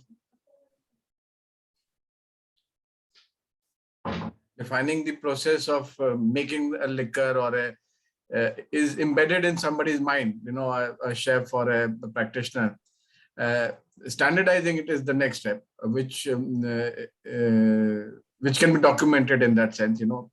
And if it is easily documented, then a GI could be applied it for after documenting it, saying that this particular aspect of, like for instance, Garhwali food belongs to this particular region in Garhwal in Uttarakhand, or Awadhi food belongs to Lucknow and Kanpur only. So this process has to be kick-started somewhere. And typically, you know, in policy, if something has to be kick-started, it needs an incentive. Yeah, so the incentive will happen, Yatish. Yeah, so the only incentive, when there's a change in thinking. That is, unless I see it is an economic asset and I can make money out of it, yeah, it is not going to happen. You have this ODOP program, right? One district, one product. Yeah. Which is a very good scheme. Now, one district, one product. Very good. Now, what do you do with that one? There is no cultural, actually, there's no cultural product in any of those districts. Exactly. So if I were to convert it into a cultural product, okay, let's say whether it is some jewelry work, whether it's some metal work, whether it is some embroidery work, or whatever the case may be. Okay. Now, what is the market linkage I'm able to provide to the artisans who are there in collectives in that district? What is the training? What is the training? I have to provide training, right? They have to understand what is digital marketing, that this is how you get onto Amazon or Flipkart or ONDC. This is what a website is like. This is what is the kind of design, which means which is why I'm saying it is interministerial.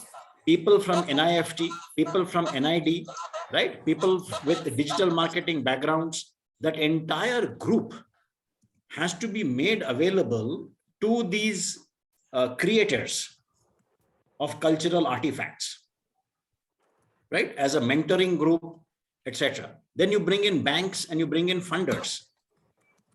And if I have CSR funds, excellent. So let them also participate. That yes, for example, Aditya Birla Group or Reliance or any of these large corporations have ethnic wear, jewelry, footwear, etc., available. There are Indian investors today backing companies that are making Ayurvedic products, health products, right? The government can play a massive role in market creation. Let's say I give subsidies, okay, to investors who invest in this category. Let's say I give money for training, money for market evangelization, and so on. Each sector, you can do any number of things, right? Whether it is curriculum, whether it is offering business plan challenge grants, whether it is creating branding awareness, whether it is creating training incubators. We do not have any single cultural incubators in the country. Okay, so let us say I have a very, very focused culinary incubator, modeled exactly like how a technology or IT incubator is set up. A culinary incubator, which is now surrounded by experts, expert chefs, expert marketing people, etc. Right? So I put together a team of, let's say, 5, 6, 10 people who are available to this cultural incubator. I go to the institutes of food and this thing, catering institutes. There are so many of them in the country. People trained to become chefs. So let's say I go through a selection process, through a business plan competition, get people into this incubators. I give them some money. I give them the training. I make it available to them. And tell them at the end of this 6 months or 1 year or whatever training program, your job is to create a business plan for running a restaurant that is based on Indian ingredients, Indian cuisine. You decide whatever flavor, whatever fusion food you want, whatever changes you want. It must meet only the following criteria, right? And then you got money available to them at the end of that process. Okay, which is exactly what Thailand, if you look at what Thailand did, Thailand was giving loans up to $3 million to an entrepreneur who was doing Thai food in a restaurant outside Thailand. They had to source ingredients from Thailand. They had to have chefs who were trained in the Thai cooking processes. And each restaurant had to have space where cultural artifacts from Thailand could be kept. So they had their local arts and crafts and handiwork available on display in all of these Thai restaurants. We should do it for yoga studios. Yeah, all the so yoga studios. Yeah, so I'm saying there are lessons available. Yeah. You So take that's a our great food, idea. right? I mean, the point is, yeah. So all of this is available there, Yatish. You know, and I wrote a piece actually on culinary diplomacy. Okay, I'll share that with you. So take a look at that. The point being that the possibilities are immense. But for that, we have to break out of that old thinking, which is exactly what we spoke of earlier with regard to digital public goods. The old thinking, old paradigm has to be replaced, if not replaced, augmented by this new thinking about a new India. What is possible? Right? Today, things are possible. So we have to think in terms of possibility, not in terms of constraints. That's absolutely. You had some questions related to your research on cultural assets. So please go ahead. Thank you so much, sir, for your talk. It was very informative. So I'm a part of the cultural assets team, and I was wondering how digital public infrastructure will work with cultural assets to develop a cultural policy in India. Yeah, so let me just take, so many ways in which you can do it, right? Today, for example, let's just give me an example of a cultural asset. We'll build on that. Give me an example that you have in mind.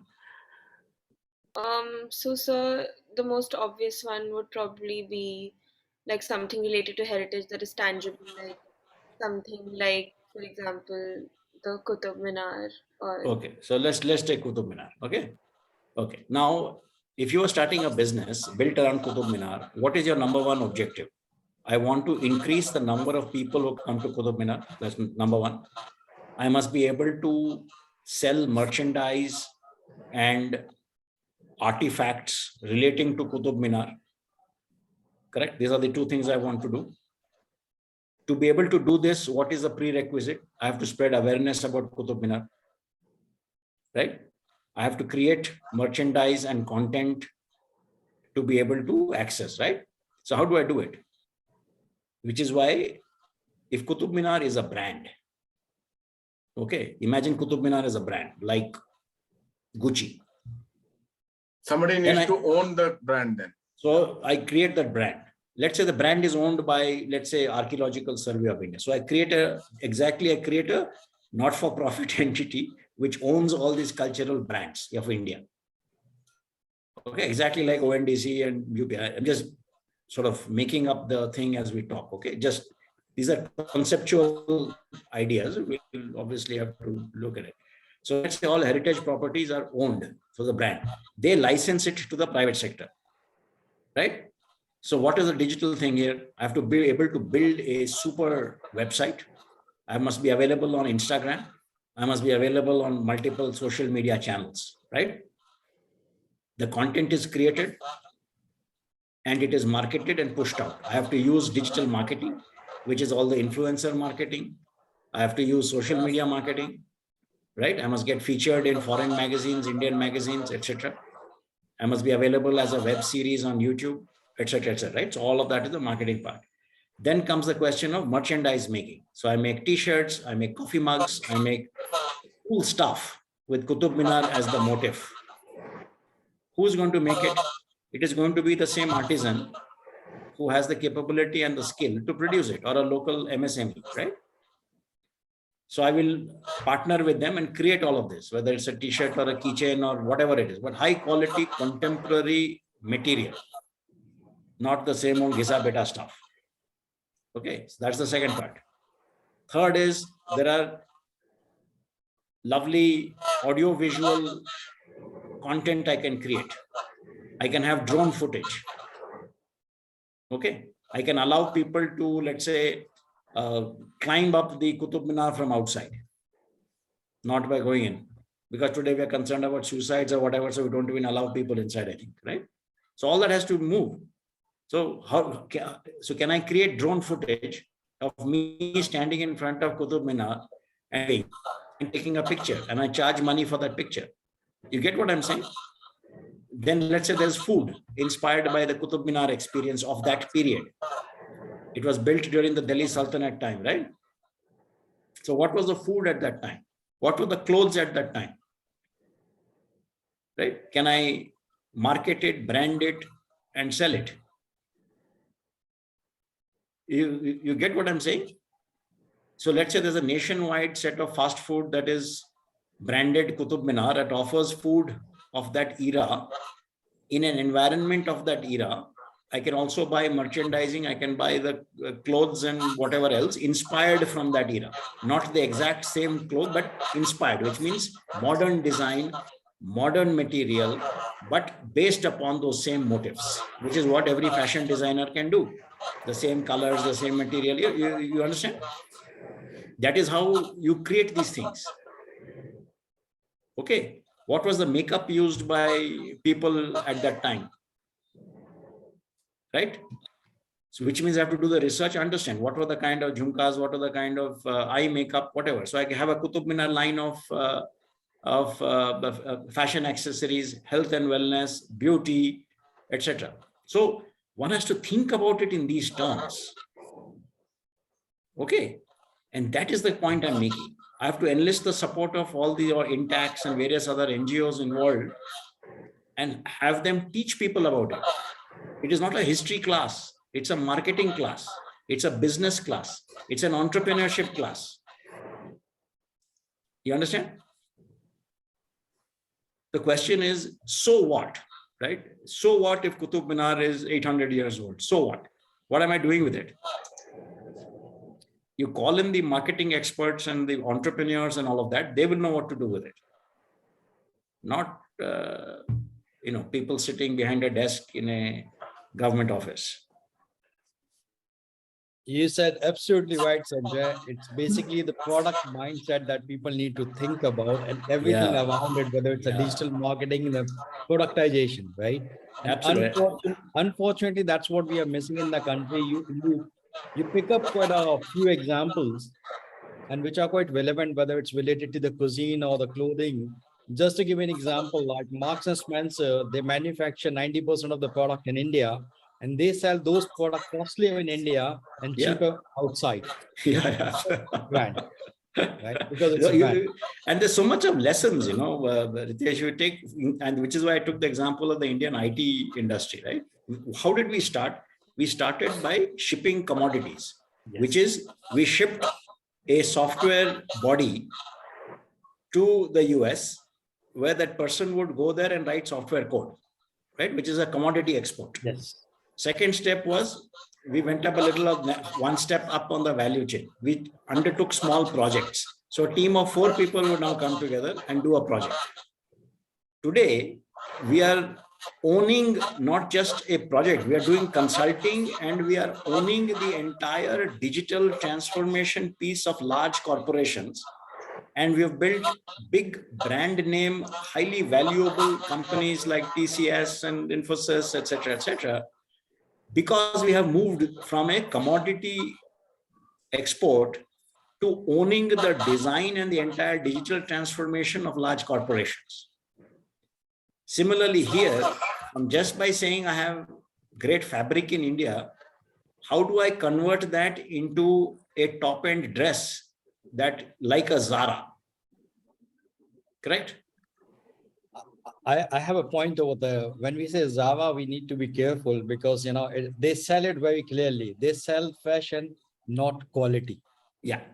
And that's a statement. So think about a brand which is openly saying, I'm selling fashion, not a quality. While on the other hand, when we produce and sell something in India, we talk about the quality first, the fashion later.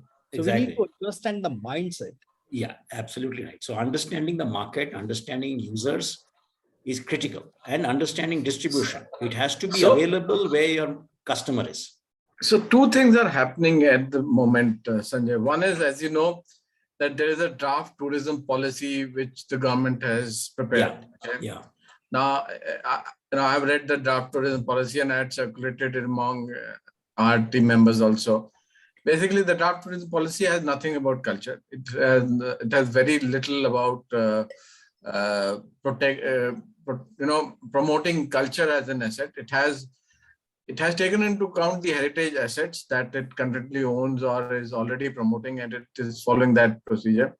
It is very heavy on environment, sustainable of tourism, and all those things. But somehow it seems that the policy is not written for India or by Indians. It seems that it is written by somebody, some global consulting firm, which said that, okay, fine, this is what you are doing, and now let's add 5% more on top of it, and add some more words like sustainability on top of it. Or that's now, if we were to kind of, because this policy, this is a draft policy and it's going to be discussed. If we were to say carry out an advocacy to improve the tourism policy, okay, and connect it to cultural assets, what are the primary research questions that come to your mind to address it? Well, first of all, like I said, I think first and foremost, the tourism policy should have economic outcome metrics as the measure of its success. How many jobs, how much revenues, okay, addition to GDP. That is the first thing. To enable that to happen, the issue will be to involve the private sector, Very, very important. It is not going to happen by any one department. Number three, how do you ensure there is interministerial coordination? You talked about the mission approach. Absolutely. That is the only way. That it is not going to happen, because this has been tested, God knows for how long. Yeah, this is the third tourism policy in the last 10 years. No, forget tourism policy, Yatish. Do you know how many cultural policy recommendations have been made? Going back to 1964, if I remember right. The Bhabha Commission submitted a culture policy report 1964. 1970, if I remember right, there was a Huxer committee. Okay, then something happened in the 80s. Then the last one that I'm aware of was in the 1990s or thereabouts, or 2000. This was the Abhijit Sengupta Cultural Policy Committee. It was a high-powered committee, actually. And in fact, in the preamble to that report, they write that this seems like we are only repeating what all the other policy recommendations were. Yeah. It's a public document, okay? So that's what they say. So the point being that unless the thinking changes, it doesn't matter what we say, because the policy will not include all of those things, because it is not thinking of itself as a economic asset. Yeah. That is the most fundamental shift that has to happen. Yeah. And they're not encourage engaging the entrepreneurs. private sector. Absolutely. Encourage private sector, encourage entrepreneurs, partner with people, provide for funding, and learn from the IT sector. SIDBI created a fund of funds. Can we create private sector investment funds that will invest in the culture space? Can we incentivize corporations through tax breaks and others to invest in the culture space through funds? So let's say I create a 50 crore fund for investing in food and beverages that are of Indian origin or Indian flavors or Indian recipes.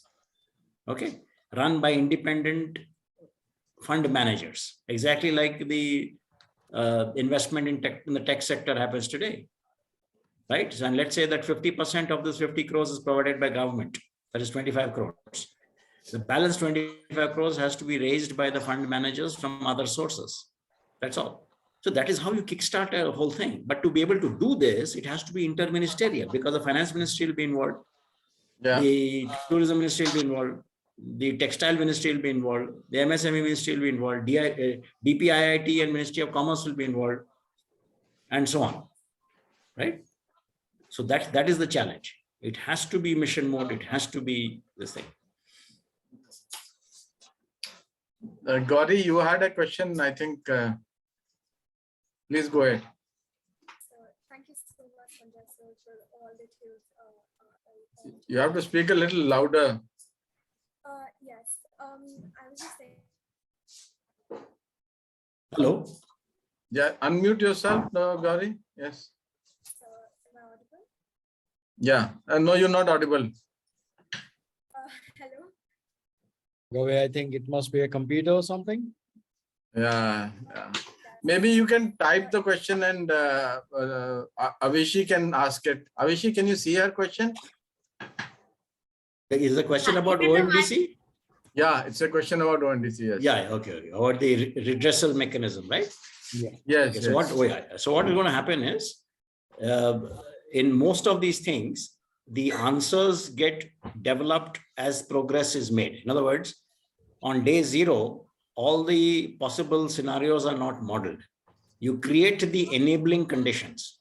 The first thing for a redressal mechanism is that there must be a buyer and a seller who are transacting, right? Without that, there is no point in having a redressal mechanism. Once they transact, and then you start seeing what the problems are on the ground and what kind of redressal is required. Is it a contractual issue? Is it a payment issue? Is it a transportation issue? Is it a quality of the goods being supplied issue? Is it fraud? You understand? So there are any number of challenges that will emerge. And what happens in all of these cases is that the dispute resolution the dispute resolution model gets developed as a techno-legal kind of redressal mechanism. For example, how do I prove that you actually placed the order? Right? That's the first question anybody's going to ask. How do I know that I actually shipped it to you? How do I know that the transporter supplied it to you? Okay, so all of these will get resolved through multiple means, through the participation of highly capable, high capacity third-party players who are already doing it in other areas. So what will happen is, whether it is I use blockchain or whatever else, the mechanism is that you create innovation by involving the private sector who will participate in means that help the transaction to occur. So this is exactly like in a startup world, there is something called a product market fit, PMF, right? So when I build something, I constantly keep iterating based upon feedback I get in the market. You understand? It is not like I design something on day 0 where it is perfect. It is designed in a way that any changes can be incorporated on the fly in a low-cost manner. That is how all systems design is done in the world. Okay, particularly in software. Software design, not policy design, is actually the complete reverse of it. Which is the issue, because you want to solve every single problem, and which is the challenge in our country. Everything is hard-coded in the constitution. Every scenario is supposed to be envisaged before you start. So which is why we have the most complex constitution in the world with the least amount of implementability, right?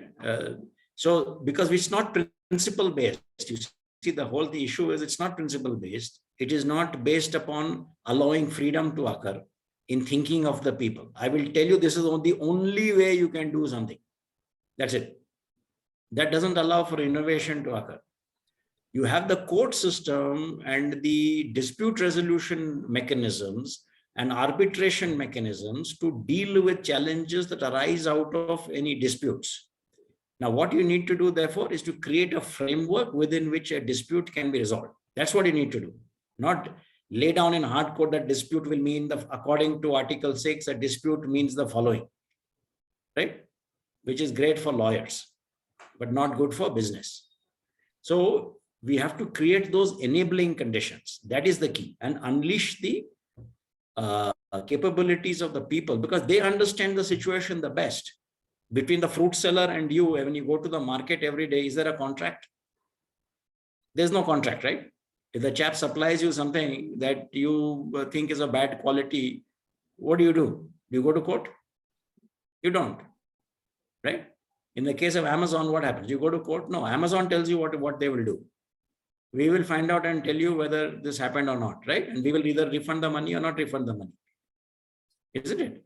So these are all innovations that will occur as progress is made.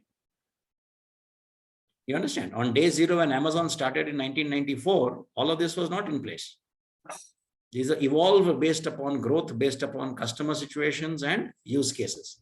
The way I will do a situation for a garment is very different for doing something for a mobile phone. Okay, because the supply chains are different, the logistics requirements are different, the problems could be different. The color of a garment may be different from, say, the mobile phone serial number that I purchased. So the enabling conditions will help make all this take place. This is a customer-facing issue, right? Dispute redressal. So it has to be solved for the system to work. So from a thinking perspective, from a larger public policy perspective, Gauri, this goes back to the fundamental way that, digital public goods are structured. That, once you put something in software code, you can always rewrite it. You allow the market to define. So, for example, you take again, I'll take the most common example, take UPI, right? Now, whether I use Google Pay or I use Phone Pay or I use Paytm, why will I use one over the other? I had a bad experience, let's say, with Google Pay, therefore I will use Phone Pay. Who decides that? There is no third-party dispute mechanism here, right? It's the customer's choice. Now, if PhonePe has to get back customers, they have to innovate and make sure the customer service is fantastic, right? So the market enforces that discipline on them. That's Isn't it? absolutely right, Sanjay. What you said around the market-driven innovation, right? And across our global markets also, what we have seen, wherever we have seen the growth in the innovation landscape, Yeah, that is market-driven, not the regulatory driven. absolutely. Best example for that is open banking for that matter. Yeah, totally. Europe has Totally. started with open banking, but if you look into India, it's market-driven rather than the regulatory driven. That's It right. is doing far better than any other markets. That's right. That's So you another have to issue, trust Sanjay. the people. The Trust the government has people. actually stymied the, I mean, by not allowing digital banks to operate. I mean, effectively, the government has blocked any innovation in banking. It will happen. You see, the point is again this, right? See, because this is only 10 years old, less than 10 years old, right? And for the Aadhaar is 13 years old. This fintech UPI business is 6 years old. Okay, the account aggregator conversation and RBI licensing, all of this is about a year old. So for decades of embedded thinking to change, right? Then the rules have to change. The people have to be trained.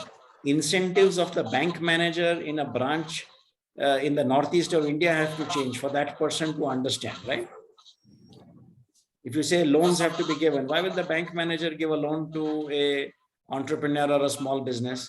If his or her promotion is dependent upon NPA, why will that person give a loan? They will not give unless the rules of the bank changes, the incentive scheme changes, that bank manager is not give the loan. It doesn't matter what the policy is, right? So that is why I'm saying all of these are incremental evolutionary changes, but at a particular point, the inflection point, once it is hit, it becomes revolutionary. What The we tipping saw, point, so to absolutely. say. Yeah, So you take what- UPI, a big example. October 2016. Okay, UPI did 100,000 transactions in the month of October of 2016. Okay, today, that is of May of 2022, it is 1.3 billion. Okay. Now just see, if you take a month, if I take the October 2016 number and I say 100,000 transactions in that month to 1.3 billion in May of 2022, how did it happen? Right? So things will happen where people will just start using it. Okay. Whether it is external, whether it is internal, whatever, right? There has to be a certain minimum number of people who adopt something for it to gather the momentum. It cannot be mandated.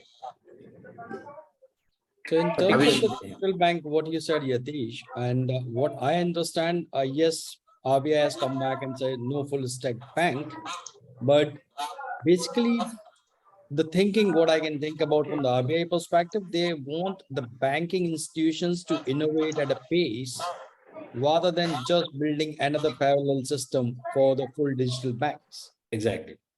Otherwise, it would be a challenge, because the banking system following the universal banking business model, and if they do not innovate at a pace, then they will become a dumb pipe sooner rather than later.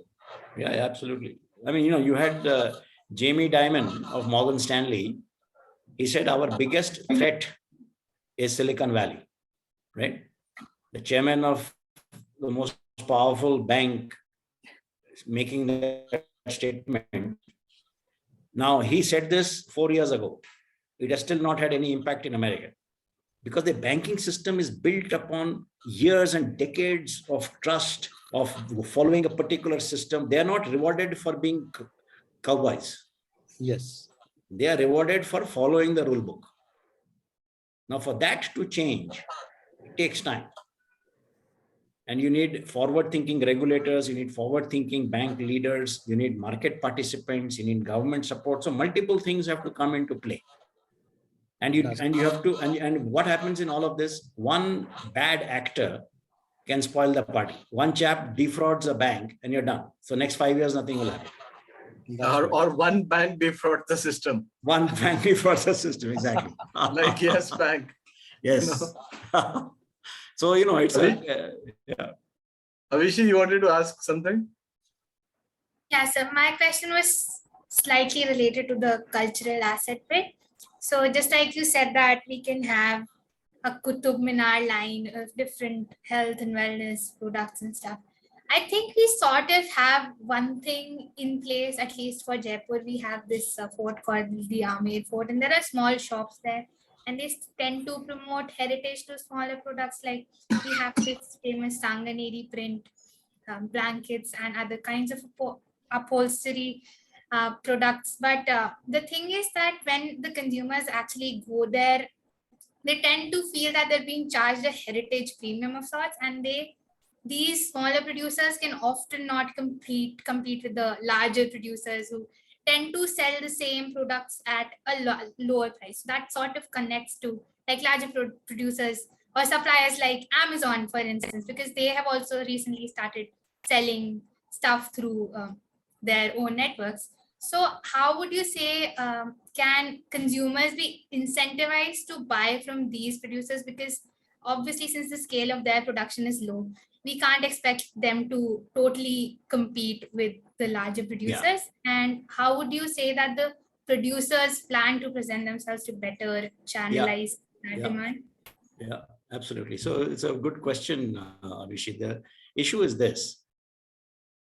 The folks who are creating those prints or those products around, let's say, Amer Fort, right? The Sanganeri prints, etc.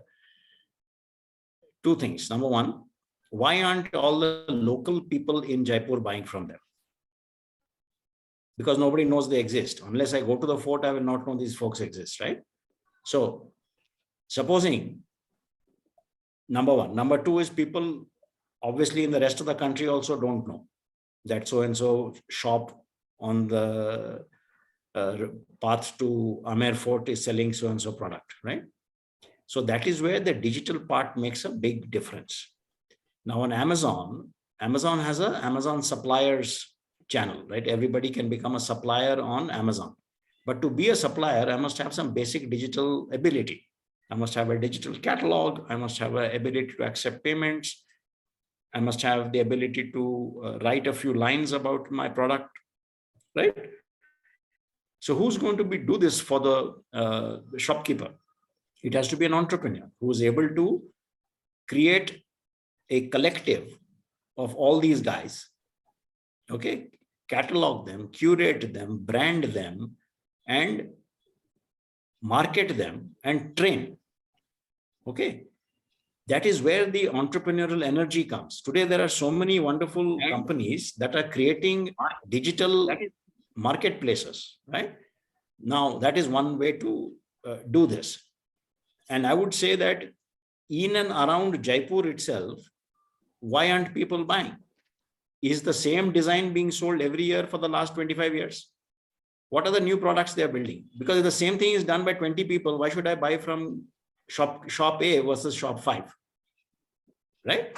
Which means modern design, newer ways of doing these things have to happen. So that is where the inputs of the market have to be taken into account. If I do the same Jodhpuri shoes, why should I buy it from place A over place B? I'll only buy the cheapest one, right? Because everything else is the same.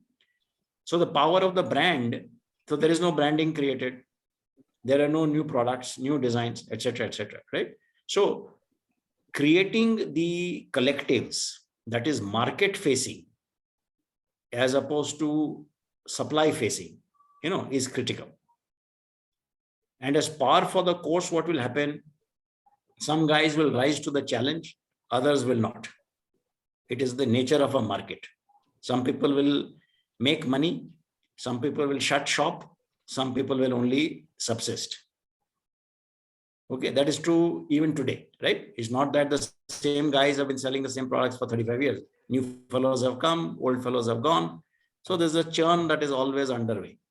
Okay, And that is an important. So the skilling part of this, that's the point I'm trying to make. Understanding customers, product design, newer products, digital skills, all of these, whether we like it or not, are going to become inevitable skills that have to be learned. You don't have to become an expert at it, but you must at least know. And then why can't, let's say, entrepreneurs or through the government mechanism or through some other NGO mechanism, local expertise can be sourced for, let's say, putting up a website, for example, right? For accepting digital payments, for example. I'm sure all these fellows, some of them may be accepting digital payments, but they don't know how to do it on an Amazon. So the training element can be done easily by third parties.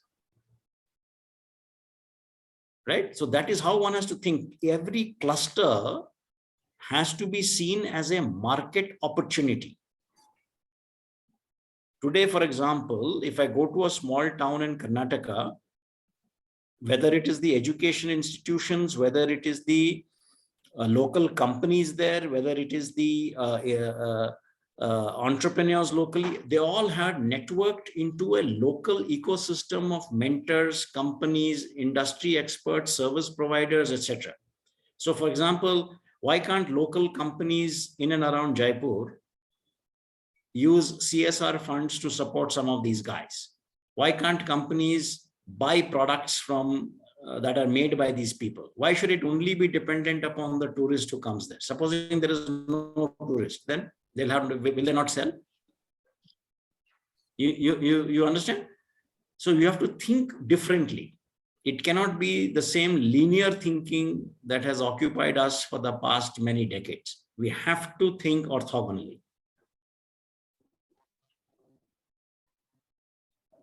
We have one more question from Aditi, and then we'll wrap up this session. Yes, please. Yeah. Aditi, Oh gosh. Yeah. unmute yourself, please. Hi. Okay. Yeah. Am I audible now? You're audible. You're not visible, Okay. but audible. Oh, sorry. Yeah. I don't know what was happening, but yeah. Okay. So, I had like two questions, but yeah, I think the first one was, do you think smaller businesses of India are ready for are ready to compete with giants like Amazon, or like, are they ready to be a part of the ONDC framework? And a second question was, how do you think data would play a role in connecting different parts of the India Stack project? Yeah. So, people will become ready if they see there is economic merit in becoming ready, right? If I don't use this, I'm going to become history.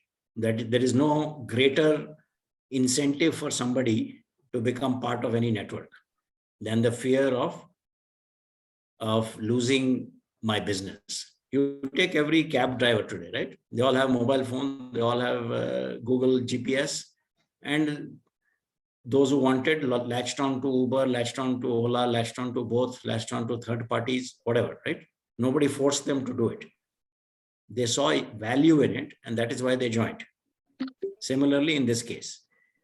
And therefore, I'm saying there needs to be a intervention, which is a market-facing intervention to equip these people to understand what is happening and to get them ready for becoming a participant in this new emerging ecosystem. Those who can will do well. Those who cannot will pass by the wayside, which will inevitably happen anyway. Okay, it is nothing that anyone can protect and save. The second question was with regard to data on the India Stack. I didn't understand that question. Can you please repeat it?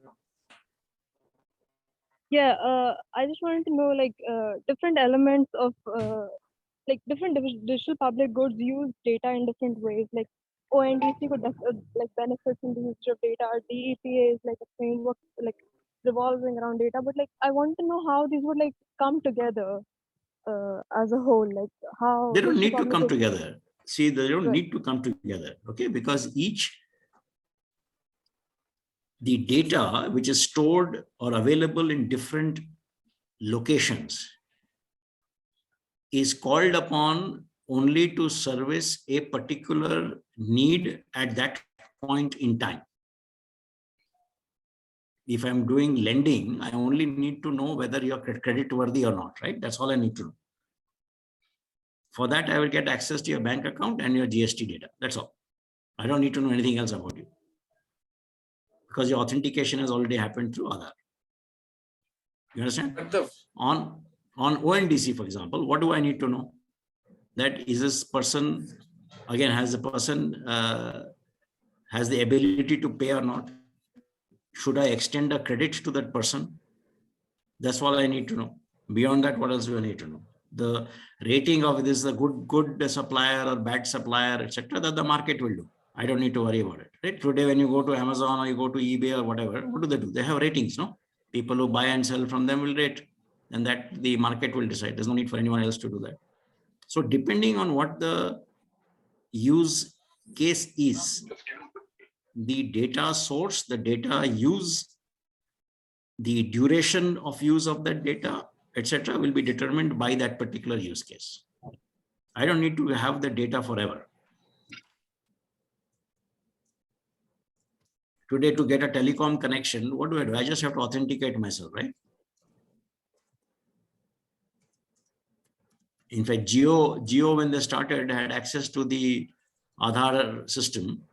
So they went from 0 to 100 million plus registrations in about 8 months. Earlier, you had to fill up some 25 forms and all kinds of KYC would happen. It would take some 3 days to get a phone line. Today, you get it in 5 minutes because of the Aadhaar authentication mechanism. So all that does is this is, yes, I am Sanjay, and this is who I am. I want prepaid, postpaid, khatam, matter over. Okay. Thank you, Sanjay. Thank you very much for helping us understand all these issues. I mean, it would have been impossible for us to actually understand the range of both the digital DPGs and the DPI. And of course, your thinking on cultural assets kind of rhymes with some of the work that we are doing. And we will share the work in a month or two, once the team is ready to present it. I think you will be one of the first people we would like to present what we think can be done and what we think we have learned in terms of the policy advocacy that we want to do on that. Fantastic. I hope you can come back sometime. No, thank you so much, again. No, thank you so much. And, I hope I didn't confuse you more than, than otherwise. Feel free to stay in touch and let me know of your own thinking. Particularly happy to work with you on the cultural policy aspect and even on the digital part. If there are any questions you have, etc., feel free to reach out. Yeah, I was actually thinking that we'll do some kind of co-authorship on both those issues. Sure. Happy just to drive the thinking forward, and then let's see how that moves. No doubt. So let's do that. I'll jump in. I'll kind of throw some ideas at you and some taglines. Wonderful. Certainly. Yeah. Wonderful. Let's do that. Wonderful. Great. Nice meeting you all. Take care. Bye-bye. Thank you very much. Okay. Thank you. Thanks. Bye-bye. Okay. So quickly, I mean, we are at 1:30.